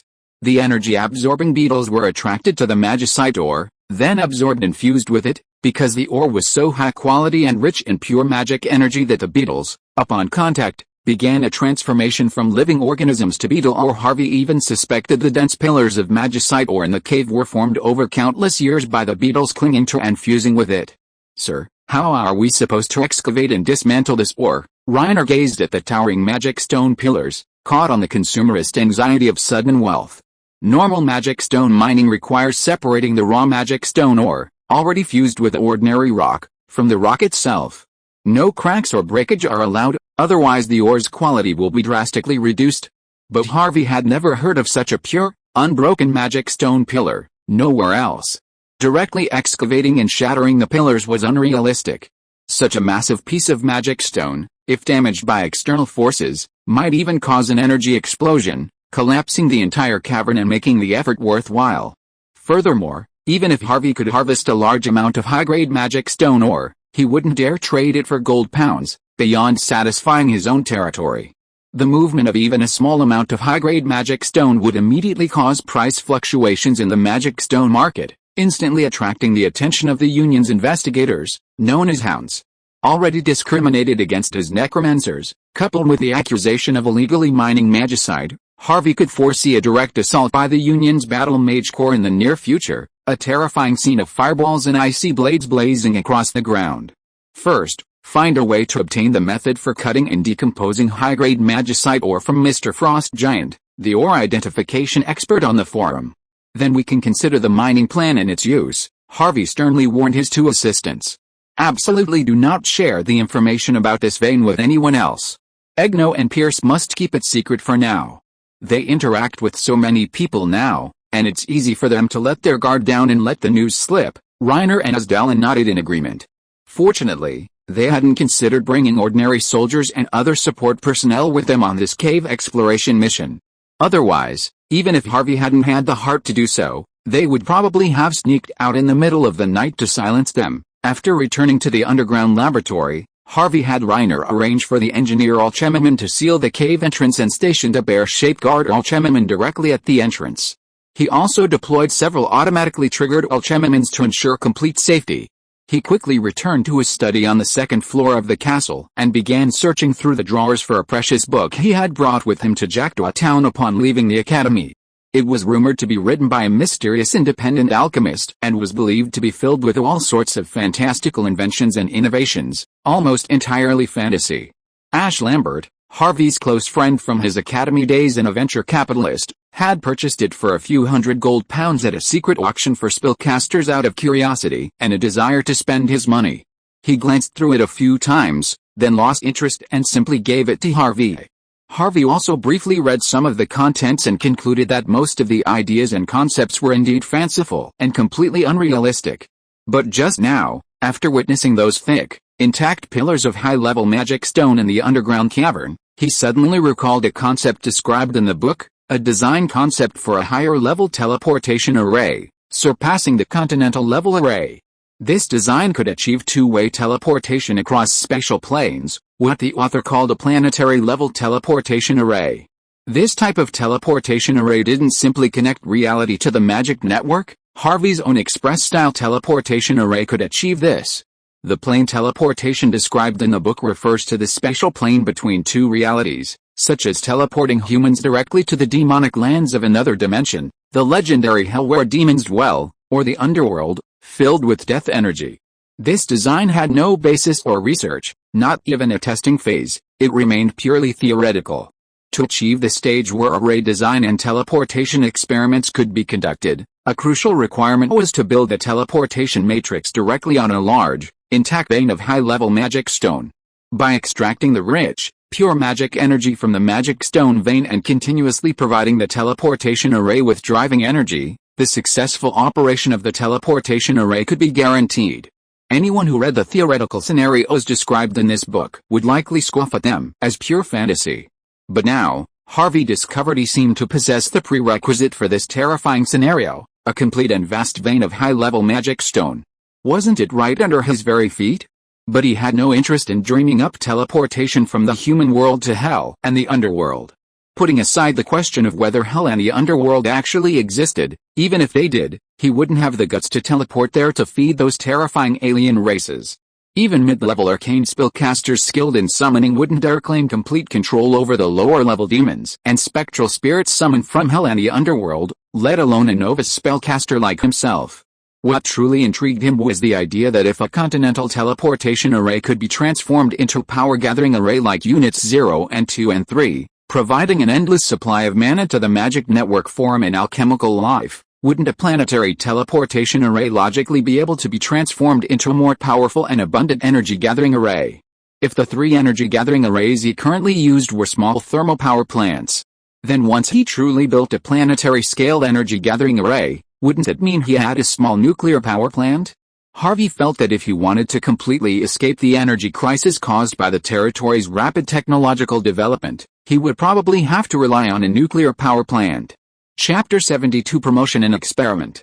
10 days later, in the backyard of Harvey's main fortress, a newly constructed large brick and cement workshop was being topped out. Harvey had chosen the workshop's location in his own fortress's backyard primarily to facilitate the excavation of a sunken tunnel leading directly to the underground caverns. He planned to construct the planetary-scaled energy-gathering array within this large workshop. Dozens of slender-armed alchemical beasts were methodically assembling the main body of the energy-gathering array. These were custom-ordered by Harvey from the Alchemy Quest Society, the Dragonstone Chamber of Commerce, and the Crypt City, and then directly sent to the territory via a magic network teleportation array, through the connections of forum members. As for the improved magic circle required to activate the energy-gathering array, Harvey had to draw it himself. With Arstalin providing support at the Valley Outpost and Reinhard shouldering the responsibility of securing the territory, he had to complete all the research work independently. The new workshop's underground space was larger than the laboratory. Harvey relocated all the beetle eggs and larvae from the rearing area there to prevent them from actively seeking the magic stone veins within the caverns and being absorbed and fused. The next step was to fully catalyze these eggs and larvae to maximize their reproduction. Before the Valley Outpost launched its counterattack, Harvey had to ensure that all 500 soldiers in the territory were equipped with sidearms. He reserved the over 100 old model charge rifles that had been eliminated for future use by the newly recruited reserve troops. In this new arsenal, Harvey assembled 2 assembly lines capable of operating 20 working alchemists simultaneously, one for assembling sidearms and the other for producing magic bullets. This way, once the beetle reproduction reached a stable level, he could guarantee a steady monthly production of 100 sidearms and at least 5,000 rounds of magic bullets. Let's get started on the formation. Harvey took a deep breath and picked up the bottles of magic solution Egno had sent him. These were made by refining several of the magic materials needed to draw the formation using the decomposition and reassembly magic array Harvey had developed. This was then combined with liquid mithril, the most important ingredient for drawing the formation. Harvey summoned a wizard's hand and grasped an illusory magic quill. He dipped a small amount of magic solution into the solution and began to draw the energy matrix on the base of the planetary energy array. As the brush strokes gradually drew out magical patterns of strange beauty, tiny specks of light slowly floated out of the unfinished formation and began to attach to the main instrument of the energy array, solidifying into twisting silver-white inscriptions. This was the alchemical enchantment ritual Harvey had discovered in the mysterious alchemist's book of fantasy, a ritual created by the author himself. If Harvey had the dual vision to penetrate both reality and the magic weave, he would have discovered that the dense, blood-veined energy networks within the magic weave, like veins, were reaching out through the dimensional barrier into the real world. Each capillary-thin network formed a strange connection with an inscription on the main body of the energy-gathering array. This was the projection of a super magic array capable of teleporting across the physical plane, a strange phenomenon within the magic weave. Harvey felt his mental energy was running out after drawing the array diagram for a third of the way. He struggled for a moment, but a slight throbbing pain in his head, as if his thoughts were being drained, left him dizzy and sweating profusely. Damn it! The book hadn't mentioned anything about drawing the array diagram requiring such a significant mental effort. Harvey had assumed he only needed to maintain a constant supply of magic power, replenishing it with recharged magic stones as he continued to draw. Now he felt like he was on the verge of a dilemma. If he stopped drawing, his efforts would be ruined, and all the precious magic solution and liquid mithril he had invested would be wasted. Deeply ingrained in the truth that waste is shameful, Harvey decided to persevere a little longer, urging his increasingly unstable mage's hand to draw faster. More and more light dust emerged from the magic circle, and the connecting points of the diagram began to emit faint energy fluctuations. Harvey gritted his teeth, his face gradually turning pale, and the arms that controlled the mage's hand began to tremble. The mental energy stored in his sea of consciousness had been completely depleted, and a severe headache and dizziness constantly assaulted Harvey's willpower. Suddenly, he felt his own magic pattern in the magic network space as if it were slightly vibrating. The three-dimensional magic pattern, with its ever-changing protruding edges and corners, suddenly expanded. The entire polyhedron-shaped star-shaped magic pattern instantly transformed into a sphere covered with spikes. Harvey felt a surge of mental energy like a tidal wave in his sea of consciousness, almost instantly replenishing his nearly depleted mental strength. The endless surge of spiritual energy from the magic pattern continued unabated, pouring into Harvey's sea of consciousness, expanding and expanding his entire conscious space. A chaotic cascade of perceptions began to flash through Harvey's mind. The warm touch of infancy, the novelty of learning to walk as a toddler, the diligent study of his youth at the Undead Academy, the confusion and helplessness of entering society as a young adult. Memories of 2 lifetimes intertwined and fused, constantly washing over his mind. When Harvey regained consciousness and opened his eyes, he discovered that, during the recent transformation, he had unknowingly completed the entire energy formation diagram. He closed his eyes again and began to meditate, discovering that his magic pattern had returned to the shape of a polyhedron, its edges and corners still rising and shifting. Several empty matrix spheres suddenly appeared beside the rings of the instantaneous magic matrix within the magic pattern, rotating around the small sphere inscribed with a third ring magic. I have been promoted. Harvey froze in his tracks, uncertain. Research-oriented spellcasters do indeed gain the opportunity to advance after completing magical knowledge and analyzing spells. However, this requires extensive preparation, such as alchemical potions to replenish mental energy and rechargeable magic stones to restore mana. However, he was only constructing a modified teleportation array, but when his mental energy was depleted, the magic pattern suddenly triggered an abnormal movement, inexplicably completing the advancement from beginner to intermediate spellcaster. Where did this massive surge of mental energy that flooded into his sea of consciousness come from? Why did I suddenly recall so many forgotten fragments of my past life, and why did they become confused and merged with my memories of this world after the time travel? Harvey, still feeling a little uneasy, entered the magic network space again to observe his positioning magic pattern. To advance from beginner to intermediate spellcaster, you need to construct your own unique mental anchor, but I haven't even attempted to do so. Why did I inexplicably advance? He tentatively used his now exuberant mental energy to touch the mutated three-dimensional magic pattern. Suddenly, with a bang, his mind exploded, and the familiar magic network space disappeared. Harvey found himself in a completely dark and silent space, surrounded by a thick, inky blackness, as if suspended in the boundless blackness of the universe. He felt something behind him calling him, and a long-lost sense of familiarity led him to turn around. It was a blue planet, its surface interwoven with deep green and pure white lines, presenting an incomparable and strange beauty. It was suspended in the distance, far away from Harvey, seemingly forever unreachable. Harvey's heart ached, and he almost shed tears. At this moment, he finally understood that his spiritual anchor had been formed. That was his hometown. Chapter 73 5 Rings Spell. Harvey hunched over his desk, absorbed in drawing a spell matrix.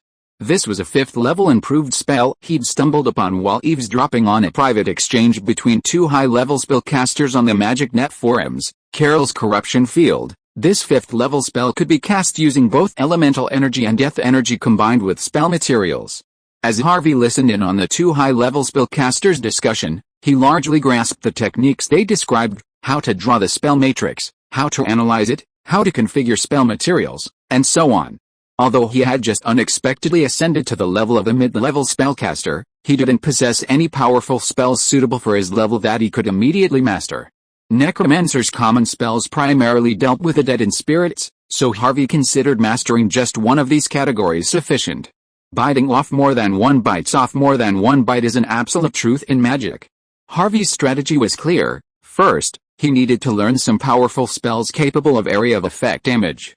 Only then would he be able to turn the tide in the battle against the fell orcs when his army was at a disadvantage. Carol's Corrosion Field, a modified 5th ring spell, clearly met Harvey's requirements.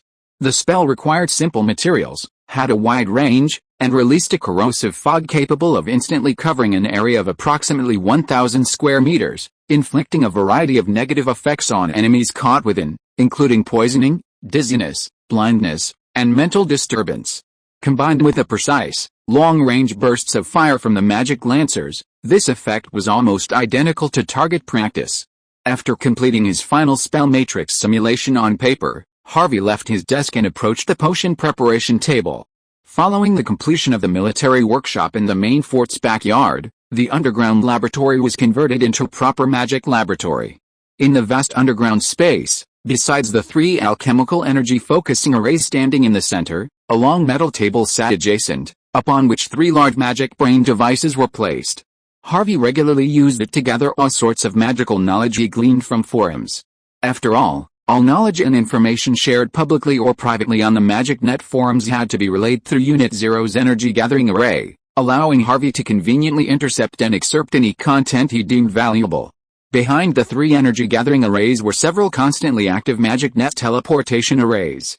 Items like letters, scrolls, and magical artifact materials constantly appeared from the center of the arrays.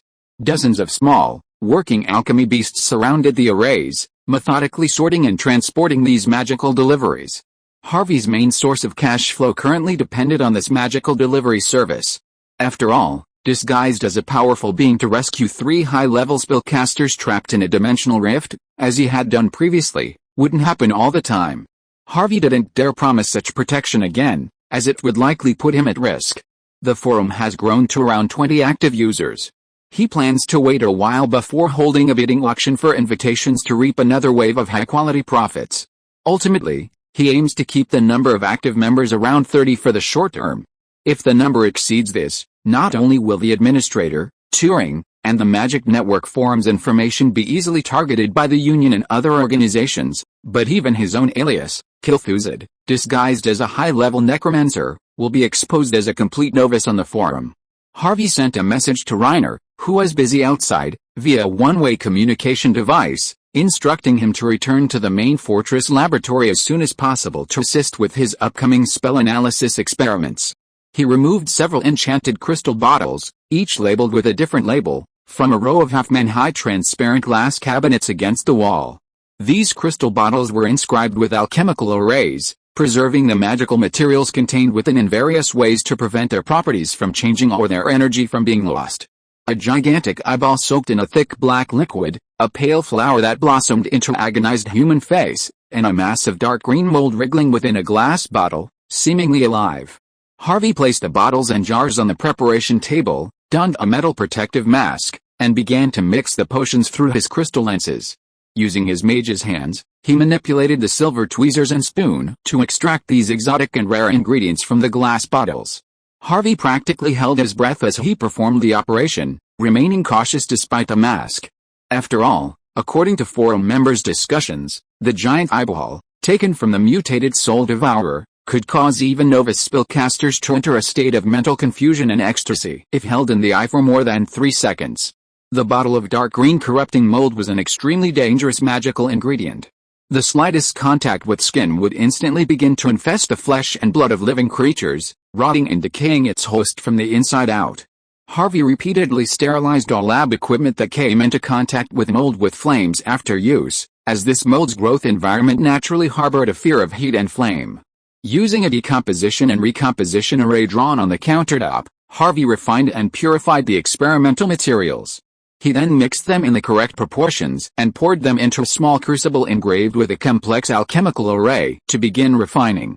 When Reiner hurried to the lab, Harvey was already waiting with 3 crystal test tubes filled with spellcasting potions. "Sir, I remember Mr. Asdalin mentioning that if one's mental capacity is insufficient, it's dangerous to attempt to analyze high-level spells beyond one's level." Reiner had been studying basic magical theory with Asdalin for some time, and was no longer considered inexperienced.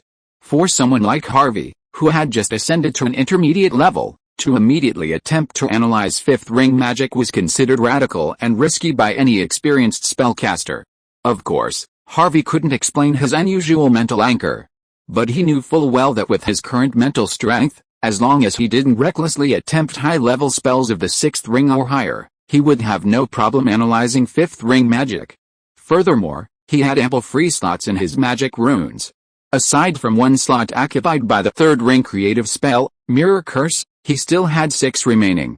After all, the spiritual anchors within other seas of consciousness might stem from ancient secrets or the steadfast faith accumulated over generations. The more extensive and profound a spellcaster's knowledge and the more resolute their faith, the more indestructible their spiritual anchors. Harvey's spiritual anchor, however, was a complete, independent civilization. Chapter 74, Overlevel Casting. After a few minutes of rest in a peaceful state of mind, Harvey quickly entered a meditative state and began to use his mental power to construct the matrix diagram of the 5-ring spell within the magic pattern. The 3-dimensional magic pattern, radiant like a star, expanded and contracted, absorbing the mental power Harvey continuously injected. Harvey, as if observing from the perspective of a bystander, gazed through the magic pattern at his mental anchor, a reflection of a star suspended in the endless void. This method of constructing the magic matrix model from a spectator's perspective is only possible after reaching a certain level of mental power and spellcasting level, but Harvey now has the unique ability to do so in advance thanks to his unique mental anchor. With a calm mind almost inanimate, Harvey directed his mental power to synchronize with a magic pattern and began to construct the matrix model within the magic pattern.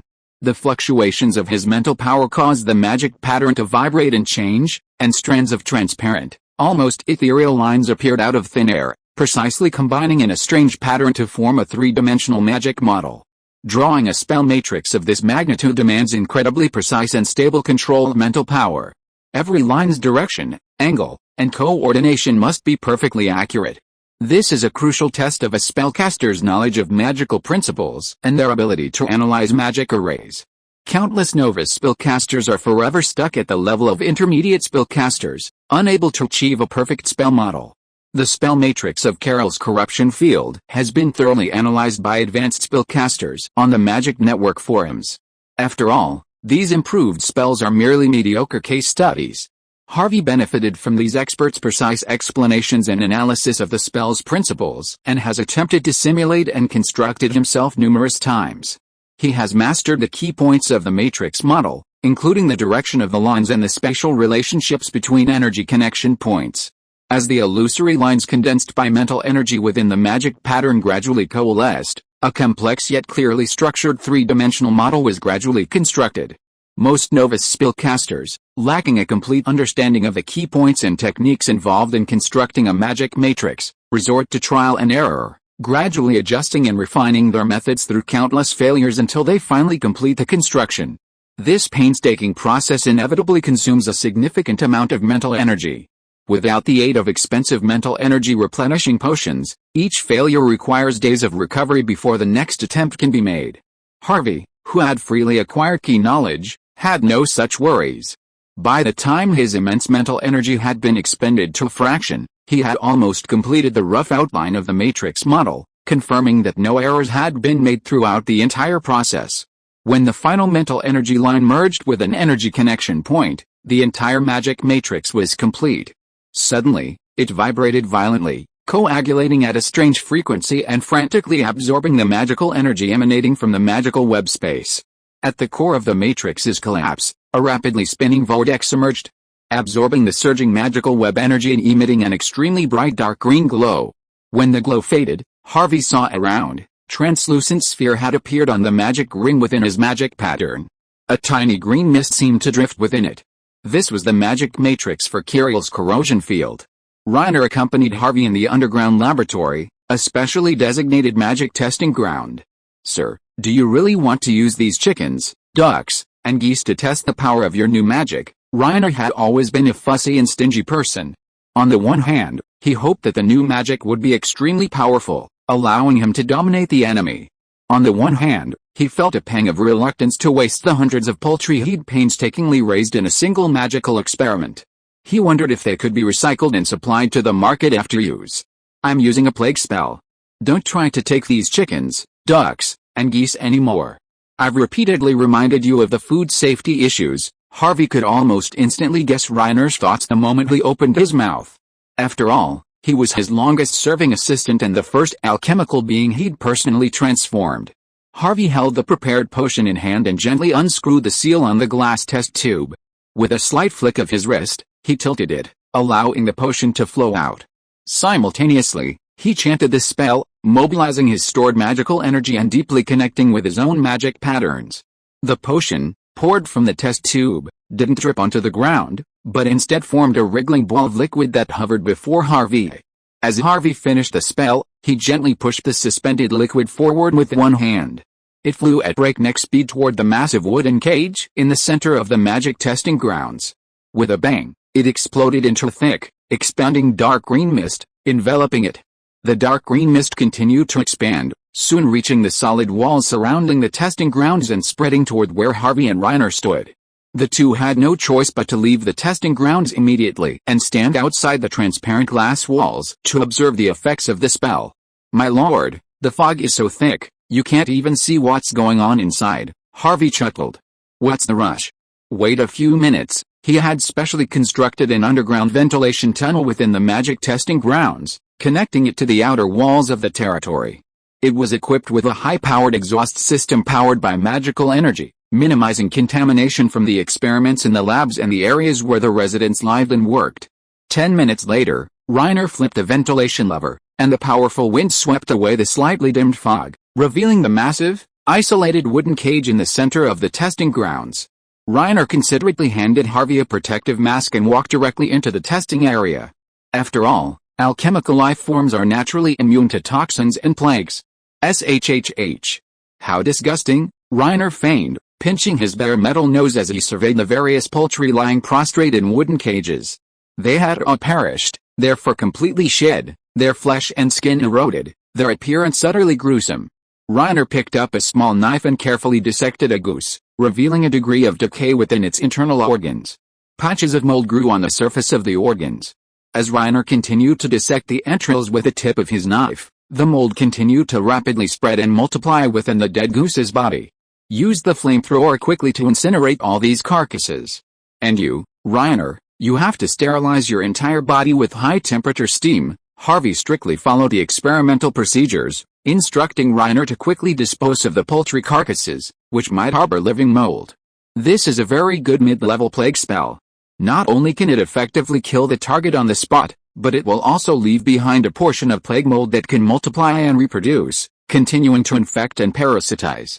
Harvey could already foresee the horrific chain reaction that would be triggered if this spell was cast amidst a dense crowd of enemies during a massive attack by the evil orcs. As for the possibility of accidental infection during the battle, Harvey had also prepared a preventive plan in advance. This was to use alchemical instruments that sprayed flames to collectively incinerate and bury the corpses of the evil orcs, and to distribute a magical anti-epidemic potion specially prepared by Egno to his own soldiers. After all, as long as this mold is not parasitic within the body, it will not exist on the surface of the body for more than a few hours before being completely killed and rendered inactive by the scorching sun and the temperature generated by boiling water. The prelude to the plague war will be unveiled by me, the only spellcaster in the territory. Chapter 75, River Valley Tug of War.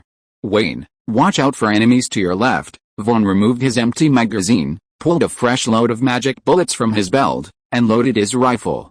Leaning out of the trench, he aimed at a fell orc sprinting within 100 meters of his position and decisively pulled the trigger. The fell orc's body shuddered as a massive laceration burst across its abdomen. Blood and shattered entrails gushed out, and its body fell heavily to the ground. 138, Vaughn tilted his head slightly, shouting to the other soldiers crouching on either side of him. A few days ago, Pierce and 50 members of the Sharpshooter Corps had secretly crossed the river in the thick morning fog, reaching a fell orc encampment on the riverbank. They had then dispatched wolf spiders to lure the fell orcs out of the encampment, then executed at least 200 of them in a row. The dozens of fell orc tribes scattered across the riverbank seemed instantly enraged, storming across the river in a frenzy. This was exactly the effect Pierce had intended. Following the tactical manual given to him by Lord Harvey, he established 2 lines of defense on the riverbank, digging deep trenches, 2 horizontal and 4 vertical. He deployed 30 veteran sharpshooters in the first line of defense. While the fell orcs were still thrashing about in the river, he began a free-for-all of mana-powered volleys. The river, less than 100 meters wide, was stained red with the blood of the fell orcs. Numerous corpses were swept downstream by the turbulent current. The surviving fell orcs desperately dove beneath the surface to avoid the incoming fire. When an fell orc finally made it safely to the riverbank, Pierce quickly ordered his troops to withdraw from the first line of defense, following the vertical trenches to the second line on the higher slopes. While the dripping orcs were still struggling with the mud on the riverbank, the soldiers on the hillside had already begun their precise free-fire attack. Dave raised his gun and fired a single shot, hitting an orc squarely in the chest. Just as he was about to turn the gun to fire more bursts, the inscription on the gun had gone out, indicating that the magazine was empty of magic bullets. He lowered his rifle with a sullen expression, pulled a spare clip from his waist, and began to reload, all the while chatting with his comrade, Tommy. I say, that silver-crowned orc that Commander Pierce killed during the early morning raid on the orc camp must have been quite important. Tommy emptied his clip as well, and while reloading, he replied to Duff, I think so too. Otherwise, why are they so crazy today? Did you notice that guy, too? That silver crown would be worth a fortune if we found it. Vaughn, rifle in hand, hunched back and forth in the trenches, directing the sharpshooters to meet the enemy. He happened to pass by Duff and Tommy, chatting, and kicked them both in the buttocks. Pierce stood atop the outpost's watchtower, squinting across the river. The exceptional visual range granted by his vampire gift allowed him to clearly see the stained, torn crimson flag hoisted on the other side. It was likely the emblem of a large fell orc tribe, a pair of sharp, intertwined fangs. Unfortunately, Pierce knew nothing about the history of these alien races. He turned and ordered the messenger, Soldier, raise our banner. Yes, sir, the messenger replied, turning and climbing the wooden ladder down the tower. Soon, a black banner unfurled from the towering flagpole of the outpost. A golden fortress was depicted in the center, flanked by crossed magical spears. This was the emblem of Lord Harvey's territory, recently hastily crafted and brought to him by Arstolan. Along with it came a battle plan written by Lord Harvey himself, a surprise attack across the river, luring the fell orcs to counterattack, creating a stalemate and ultimately depleting their manpower. It also included a training plan for our troops. Pierce roughly understood Harvey's tactical thinking and executed it to the letter, which was clearly paying off. Including the new reinforcements brought by Arstolan, the Valley Outpost already has nearly 350 soldiers ready for combat. The territory has already begun a new round of recruitment, and the number of soldiers participating in the rotation will only increase. In a positional battle with rivers and fortresses as a defensive system, Pierce believes that the fell orcs before him are no match for his soldiers. The only concern is when the possible spellcasters within the fell orc tribes will join the stalemate. Regardless, both sides are fighting in different regions. The fell orcs cannot farm and rely entirely on plunder for supplies. Their herds, which they rely on for survival, are stranded on the ice and unable to migrate. Their logistics are clearly more strained than their own. Furthermore, their own side has war beasts and chem beasts, which can traverse the mountains with ease, as transport vehicles. The seesaw battle on the riverbank raged for about the entire morning. The evil orcs barely advanced to the second line of defense, leaving behind over 100 bodies before retreating in disarray to the other side of the river and setting up camp, seemingly unwilling to relent. Pierce was overjoyed, fearing they would never return. He quickly dispatched several skilled swimmers to sail upstream, build rafts, and await orders. He would continue to provoke these impulsive individuals at night, determined not to let their blood pressure drop and allow them to calm down before withdrawing. Lord Harvey had listed 7 or 8 tactics to lure the enemy, and Pierce thought with a certain amount of pride. Once he had used them all, he wondered what the expression on the face of the migrating evil orc leader would be. They can't win in the fight, and there's nowhere to run. If they go forward, they'll be hit by humans' magical bullets, and behind them, there are demons wreaking havoc in their hometown base. As Dallin climbed up the watchtower, stood behind Pierce, and watched with him the soldiers who were cleaning up the mess and seizing the spoils on the riverbank. He couldn't help but sigh. I didn't expect that in just 3 or 4 months, Lord Harvey and you could turn a group of ragtag refugees into well-trained soldiers. He winked at Pierce and teased, especially you. Half a year ago, you were a hunter making a living in the mountains, but now you are able to command 500 soldiers who obey orders. Pierce blushed slightly, and responded a little embarrassedly, that's because Lord Harvey and Mentor are willing to trust and teach me without reservation. As Dallin laughed, stretched out his metal palm and patted Pierce on the shoulder, his tone quite relieved. Before I came, Lord Harvey half-jokingly told me that he wanted to see if you could bring him a surprise if you were to command more than 10 times the current number of troops. 5,000 soldiers. Pierce's mouth dropped open in shock, his eyes nearly bulging out of his head. Sir Harvey was truly audacious. End of this chapter. Thank you so much for reading until the end. Don't forget to give it a like. Looking for more exclusive content and immediate access? Subscribe to our Patreon. Remember, every like, subscription or donation encourages us to continue. Thank you all. See you in the next video.